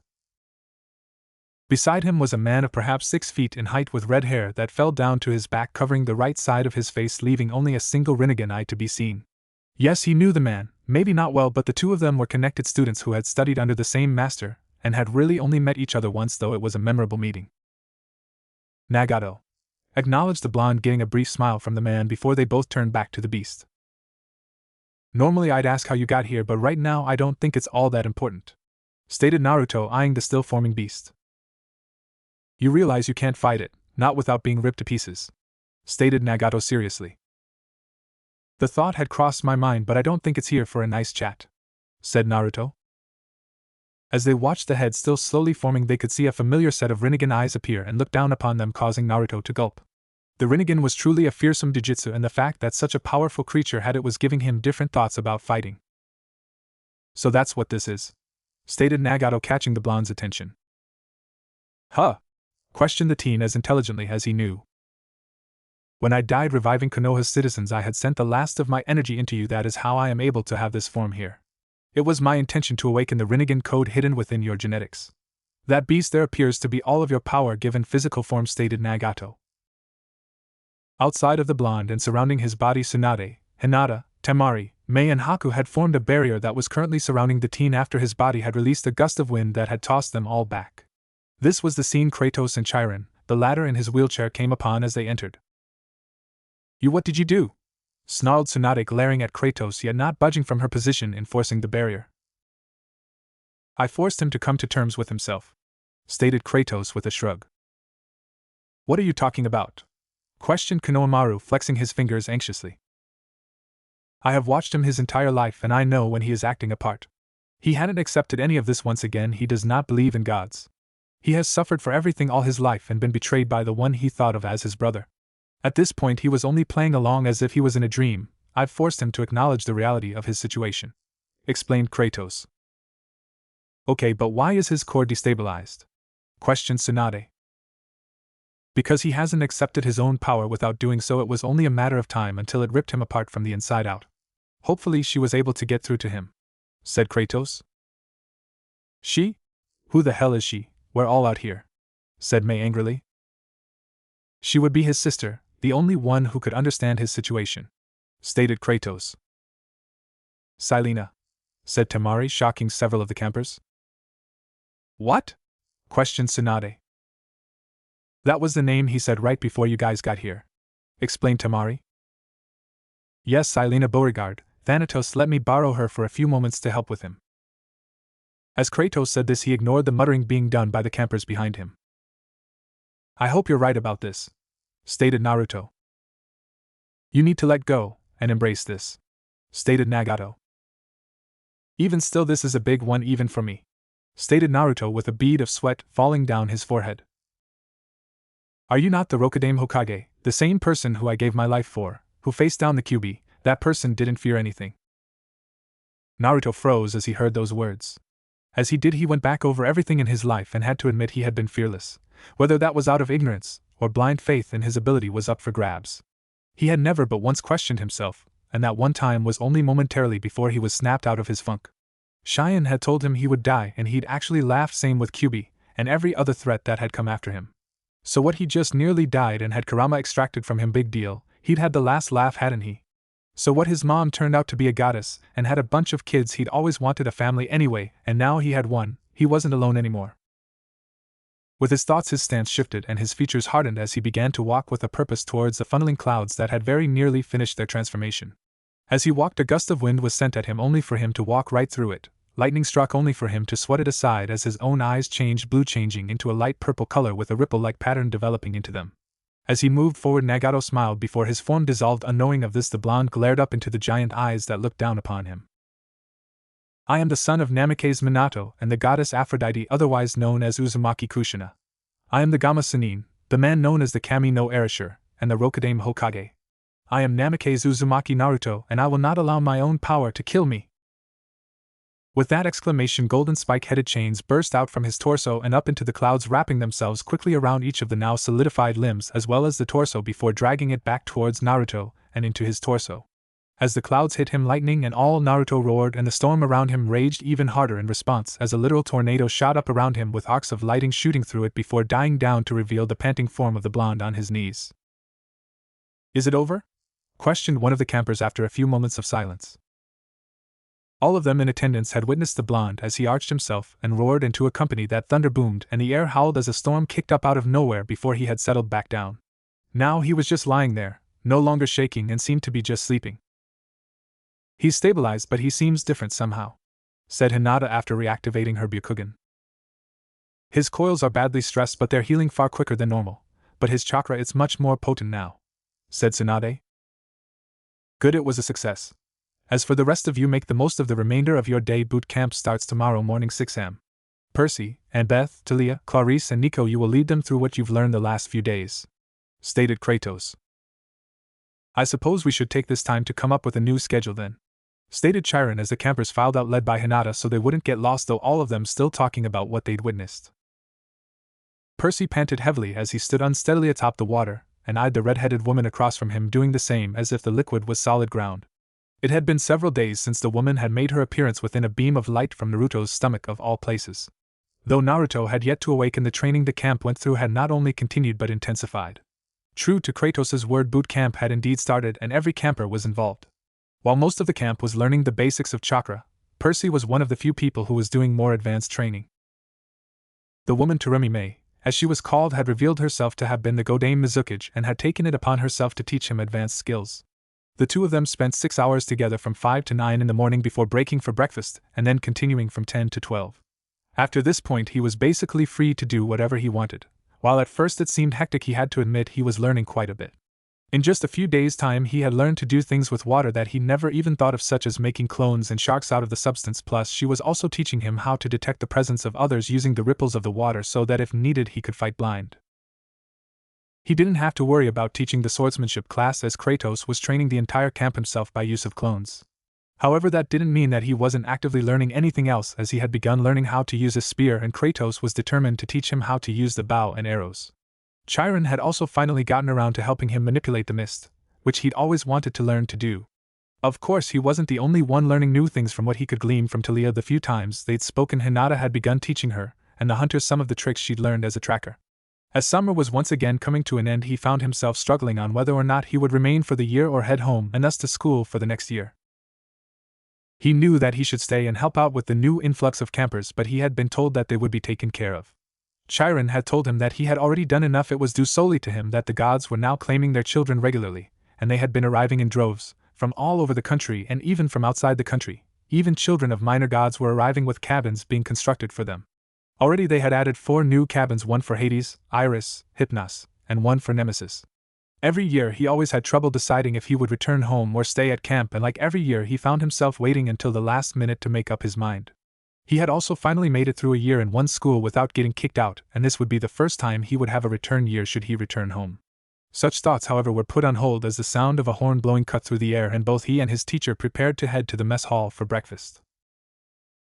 Within the big house, a pair of people could be found seated around a table as they were deep in discussion. Among those gathered were of course Chiron, and joining him was Tsunade. They had been speaking for nearly 20 minutes, going over the finer points of the camp's reconstruction, and as the centaur did not have any kind of military background, he felt that she would be able to give him a more advised counsel. "The main problem from what I can see is the numbers," stated Tsunade, catching the centaur's attention. "This camp currently hosts a total of 100 people, 30 of which are hunters. Numerically speaking, it's not much of an army," stated Tsunade. "True enough, however, I believe that the numbers will swell in the times ahead," stated Chiron. "Perhaps, but for the time being we have to work with what we have. So we'll have to go with a quality over quantity approach. We will also need to instill in them military discipline, which means harsher punishments for acting out," said Tsunade. "That I don't think we'll have much trouble with," stated Chiron, causing Tsunade to nod. Both had seen Kratos in action, and if there was one thing he seemed to be good at, it was creative punishments. Elsewhere, the man once known as the Ghost of Sparta stared down at the sight before him. Though he couldn't make out his entire figure under the heap of metal he was working on, he knew the person beneath it well, even if all he saw was a pair of legs, one of which supported by a metal brace. "So this is what you do in your spare time now, Smith God," stated Kratos. "The times change, there is not much need for weapons and suits of armor these days, Kratos," came a voice from beneath the metal contraption. "And what exactly is this contraption that has your attention?" questioned Kratos. "Horses and carriages went out a long time ago. The world is ever evolving, and this is one of those evolutions. It is called an automobile. However, I know that you have not come here to speak on mechanics. What is it that you want?" retorted the god of forges. "In my battle with Zeus, many of my weapons were destroyed. I need them repaired." At this request, Hephaestus paused and actually pushed himself out from under the metal frame he'd been working on, allowing Kratos to look at his misshapen head and damaged face. Despite this, he held a look in his eyes that Kratos was quite familiar with, though he easily ignored it. "Let me get this straight. You want me to reforge the very weapons that helped you not only destroy Olympus but murder the gods themselves, one of which was me," said Hephaestus. "Don't even try it. You and I both know what happened to you was a direct result of your own actions," stated Kratos. "No, what happened was a result of your constant thirst of violence and destruction and your endless hatred," retorted the Smith God fiercely. "Yes, well, hatred is easy to stir up once the gods get involved in mortal lives," stated Kratos. "And that's what all of it stems from, your anger with Ares, but you were the one to call for his aid, Spartan," reminded Hephaestus. "To protect what I cared for, and what did he do, Smith God? He made me murder my own family, and for that betrayal he paid with his life, and I would not hesitate to strike him down again," said Kratos. Hephaestus frowned. At one time he'd have immediately retorted, but with the assimilation of his time living amongst immortals as a mortal, he'd come to understand certain facets of a mortal existence that he otherwise would have not known or ignored. After all, in his last mortal life as Sarutobi Hiruzen, he had lived and fought through 3 great shinobi wars. As a god, one tended to look at things from a much broader perspective, and the lives of mortals actually meant very little. As a mortal, however, the lives of those around and closest to you were what mattered most, so on that perspective he could understand the Spartan's reasoning behind his actions. Of course, he would not let him realize any of his newfound thought process, and instead merely grunted. "Just show me the weapons," stated the blacksmith, causing Kratos to produce a scroll. Taking and unrolling it, he instantly recognized the basic sealing array inside of it, and wasted little time in unsealing all of its contents, many of which were weapons. He could also see why he would want them repaired, as all of them were in horrible condition. However, he had also noticed something else. As though he hadn't exactly been a seal master, he knew that everyone who seriously invested time in Fuinjutsu had a particular signature that they inevitably used. He recognized this one as Jiraiya's, only with a few different nuances, and even more, he recognized the chakra in the scroll as Naruto's, and it was for that reason that he decided to fix them. He awoke slowly. Even still, his training had him quickly taking stock of his surroundings. The first thing he realized was that he wasn't in a hospital due to the lack of a white ceiling hanging over his head. Instead, what hung over him was a ceiling quite similar to what had hung above him whenever he had visited the Hyuga compound. All at once, memories came to him, much like they did whenever he dispelled his clones after they had learned too much, and if he wasn't already lying down, it would have made him collapse. "Naruto-kun." The voice made him wince, in part due to the loud squeal-like quality, which did not help with how sensitive his ears were, but also due to the fact he hadn't registered anyone else's presence anywhere near him. Truthfully, that was one of the problems he had never quite gotten around to fixing when it came to his skill set. Sure, he was quite powerful, one of the most powerful in the shinobi world, but he had some rather glaring weaknesses. He couldn't sense another chakra signature anywhere near him to save his life, mostly due to how hard it was to feel past his own chakra due to the rather large quantity he possessed. On top of this, his skill with genjutsu was still non-existent. These facts were ignored when he drew on either nature chakra or his biji chakra, simply because once in Sannin mode he could sense the energy that other people possessed quite easily, and in a tailed state the chakra naturally overpowered any that tried to use genjutsu on him. Thankfully, the person who was at his side was Hinata. It had taken him a while, but he had eventually realized that if there was no one else, he could always trust Hinata. During the course of the war, the two of them had found themselves growing close, and neither one of them had done anything to create any type of separation between them. It had all started back during the war before the fall of the great villages with the death of Hyuga Hayashi. In the beginning of the war, when everyone thought it would be a brief alliance between the 5 great villages and the samurai-run Tetsuno Kuni against the man that had been posing as Uchiha Madara and a legion of revived shinobi brought back by use of the Edo Tensei, Naruto had arrived on the battlefield, turning what had been a bad situation into a good one. With his newly found control over the Kyuubi's chakra, he had stormed the battlefield, displaying not only his newfound control, but a skill set that none with the exception of Jiraiya had ever seen from him. While most of the weapons he'd found in Kratos' tomb had been unusable due to sustained damage, there had been quite a few that he had learned to use, those being the Blades of Exile, Spear of Destiny, and the Claws of Hades.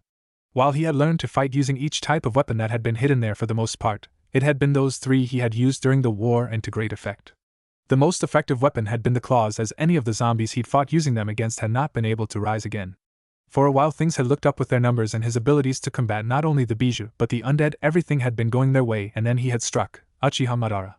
This wasn't the pretender who had been masquerading as the legendary shinobi, but the genuine article who had also displayed previously unknown of skills such as the ability to utilize the Mokuton. The initial attack had not only shocked everyone but had been devastating. Madara, much like Hashirama was rumored to do, had created trees within the barren wasteland, one of which had nearly speared its way through Hinata, only for Niji to move in to take the attack in her stead. However, instead of that happening, Hayashi had pulled a quick Kawarimi with Niji, the result being he himself being speared through by the attack. For a while afterwards, Hinata had been a mess, and he, feeling guilty, had taken to trying to cheer her up. He quickly shook himself from that train of thought, knowing from experience that nothing good ever happened from dwelling too much on the past. Instead, what he would focus on was the present, specifically the task of getting his body back into optimum shape. It took him a few moments in order to get his body to respond, as it had become used to the disuse of limbs due to his previous state. In fact, if it wasn't for Hinata helping him, he was certain that it would have taken him a while longer just to sit up. Thankfully, Hinata was a medic, and while not up to Sakura's level of skill in the field, knew enough to help him get his body to start responding to his commands. With her help, he was able to not only stand but make his way to the outdoor hot spring he had created when he had first built the place. The purpose of heading to the hot spring was twofold. Firstly, because he hadn't had a proper bath or shower since he had been rather abruptly forced into his previously unconscious state. Second, and more importantly, the spring would help in speeding up his recovery. When he had first created the spring, he had lined it with numerous seals before he'd even filled it with water. The barrier surrounding the spring was lined with seals, making it impossible for anyone not inside the spring to see what was truly happening inside, only seeing an empty body of water. The rocks and bottom of the pool were also covered in seals, most important being ones that would absorb the chakra of anyone inside the spring and convert it into healing chakra before sending it back. The best part about that was, since it was a person's own chakra, even after the conversion there would be no rejection when it was sent back into the body, which would make recovery move even faster than normal. As they made it, Hinata helped him settle before sitting down on a stool to wash off his back. While normally he was pretty sure he would feel some amount of embarrassment due to his current situation, at the moment it wasn't bothering him, though he was pretty sure the naked Hyuga behind him was feeling more than enough for both of them at the moment. Several minutes later found the blonde entering into the spring itself, the hot water instantly having an effect on him as he settled down. After only a few minutes he could feel the tension within his body leave him as he finally relaxed as the waters worked their magic on his body. Even the chakra that flowed through his body was doing so more smoothly as the healing energy worked on his chakra pathways. As he closed his eyes to rest, he hoped it wouldn't take him too long to recover. Jake Mason, the relatively newly raised head counselor for the Hephaestus cabin, sighed as he pulled himself away from the fires of the forges as the conch horn sounded for breakfast. With the new direction that the camp was going in, his cabin had been tasked with restocking the camp's armaments and redesigning various pieces of equipment. Thankfully, Tyson was willing to give them a hand, as his experience working in the underwater forges was certainly helping them out. In truth, despite their ability with metalworking, Jake was surprised things were moving so quickly, as there were only 5 children of Hephaestus in the entire camp and 2 of them were new faces. New shields had been commissioned first and foremost. Their new trainer had been quite adamant about that, so the old wooden shields they had used for capture the flag games had been discarded. The new shields, while still big, were made of celestial bronze, and each of them bore the ancient Greek letter lamba, which was in a without the line connecting the two in the middle. Tyson had also given them the idea to have the new shields transform into watches so that they would always be on hand. New armor had also been made, the breastplates a dull bronze color so that they didn't shine in the light, complete with greaves and helmets, though the helmets had not had the horse plumes added to them. Thankfully, the armor wasn't hard to create at all. In truth, Greek armor was all the same for the most part, the only difference being in the standards, the crests that adorned the shields. Each set they had made was made in doubles. One would be a formal, which would include a flowing crimson cape. The differences between the armor, however, were slight, as the men's armor would include black pants while the women's would be more traditional, including a chiton that ended at the knees to wear beneath the armor. Following the armor had been the actual weapons themselves. Every camper was to receive a spear and a xiphos, a short sword much like Percy's sword Riptide. Most of the weapons were easy enough, as they had recovered many after the battle in Manhattan. All they had needed to do was some maintenance to repair them. After cleaning himself off, he led his siblings out of the cabin and towards the dining pavilion, and found that, like usual, they were among the last cabins to arrive. For once he was also looking forward to a meal while at camp as well. In the past they'd had to settle as the nymphs served only a special breed of barbecue: grapes, apples, strawberries, cheese and bread.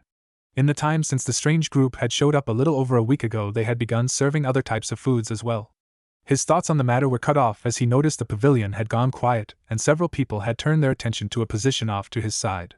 Turning to look, he was greeted to the sight of a blonde teen standing at about 5 feet 5 inches, and it only took him a few moments to place him, as the teen had quite the peculiar appearance. Along with his height and his bright blonde hair, he also had 3 linear markings on each of his cheeks that absently reminded him of whiskers, easily telling him everyone this was the guy that had made his grand entrance by falling out of a hole in the sky. Of course, he wasn't the only one who had noticed the blonde's appearance, as several others had noticed him the moment he walked in. Ignoring all of that, Naruto made his way through the room, paying note that Konohamaru was currently sitting with the Hephaestus table. He also took special note of the Aphrodite table, and could see immediately that they would need some serious work. Just looking at them made him shake his head as a dangerous gleam entered his eye, one not seen since his pranking days. Pushing past that thought, however, and schooling his features, and strode past them and up to Chiron's table. However, instead of sitting, he remained standing and nodded his head towards the centaur, who stomped his hoof, getting the room's immediate attention. However, before he could speak, there was an eruption of fire in the center of the room as Kratos made his appearance. However, this time his appearance had changed drastically. The lines that showed the signs of his aging had vanished, and his beard, previously white from age, was now a solid black. The most notable difference, however, was the aura he projected. Whereas before he projected the aura of a tired old man for the most part, now it was anything but as. Only did he now seem completely energized. "I take it the meeting went well," stated Chiron. "Indeed, and there is much to be discussed," spoke the Spartan quietly. "Have you made the announcement?" questioned the Spartan, getting a negative shake of the head from the centaur. "I was just about to do so when you arrived." Grunting his acknowledgement, Kratos moved around the centaur before taking the center seat at the big table, the spot usually reserved for Dionysus, an action that raised more than a few eyebrows. "Heroes, I have an announcement," spoke the centaur after a moment, bringing everyone's attention back to himself. "Firstly, due to recent events as well as the new influx of campers, we will be extending the summer session an additional 2 weeks. Informed the centaur, causing the campers, especially the newer ones, to cheer. Now then, as many of you know, we will be going into a more militant direction, as you have recently proven to Olympus that you are worthy to be called an army. As such, the Olympian Council has recently named 3 people who will henceforth take on the role of general. Those 3 once called will join us here: Annabeth Chase, Talia Grace, and Nico D'Angelo." Surprised, the trio of demigods did as told and stood from their seats to join Chiron at the front of the room. As they came to stand before him, Chiron, with his centuries' worth of experience, could see the question written on their faces quite clearly, which wasn't hard, as all 3 were showing their confusion rather openly. "The 3 of you were all chosen due to your actions in not just the recent battle, but throughout the course of the war, have proven without doubt that you are all worthy leaders amongst your peers. Your duties will be discussed between us later at the big house." With that said, all 3 of them were soon overwhelmed as the entire dining pavilion cheered with them, all moving back to their seats in a bit of shock.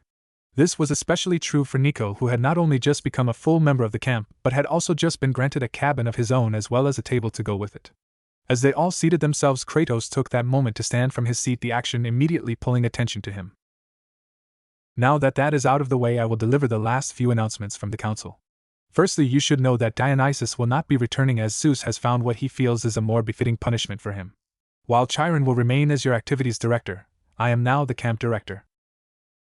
Immediately after he finished, all the demigods, with the exception of Pollux, who now found himself without both his brother and his father, cheered loudly at the revelation. In truth, most of the demigods couldn't stand him, as many of them felt that he was a traitor, a demigod who, as soon as he was turned into a god, had turned his back on them. However, soon they all quieted, and it was then that another voice spoke up, causing everyone to focus on Malcolm, the son of Athena and Annabeth, second in command. "Not that I'm not glad or anything, but how is that going to work? From my understanding, your position here was only temporary. In order for you to stay on, wouldn't they have to make you immortal?"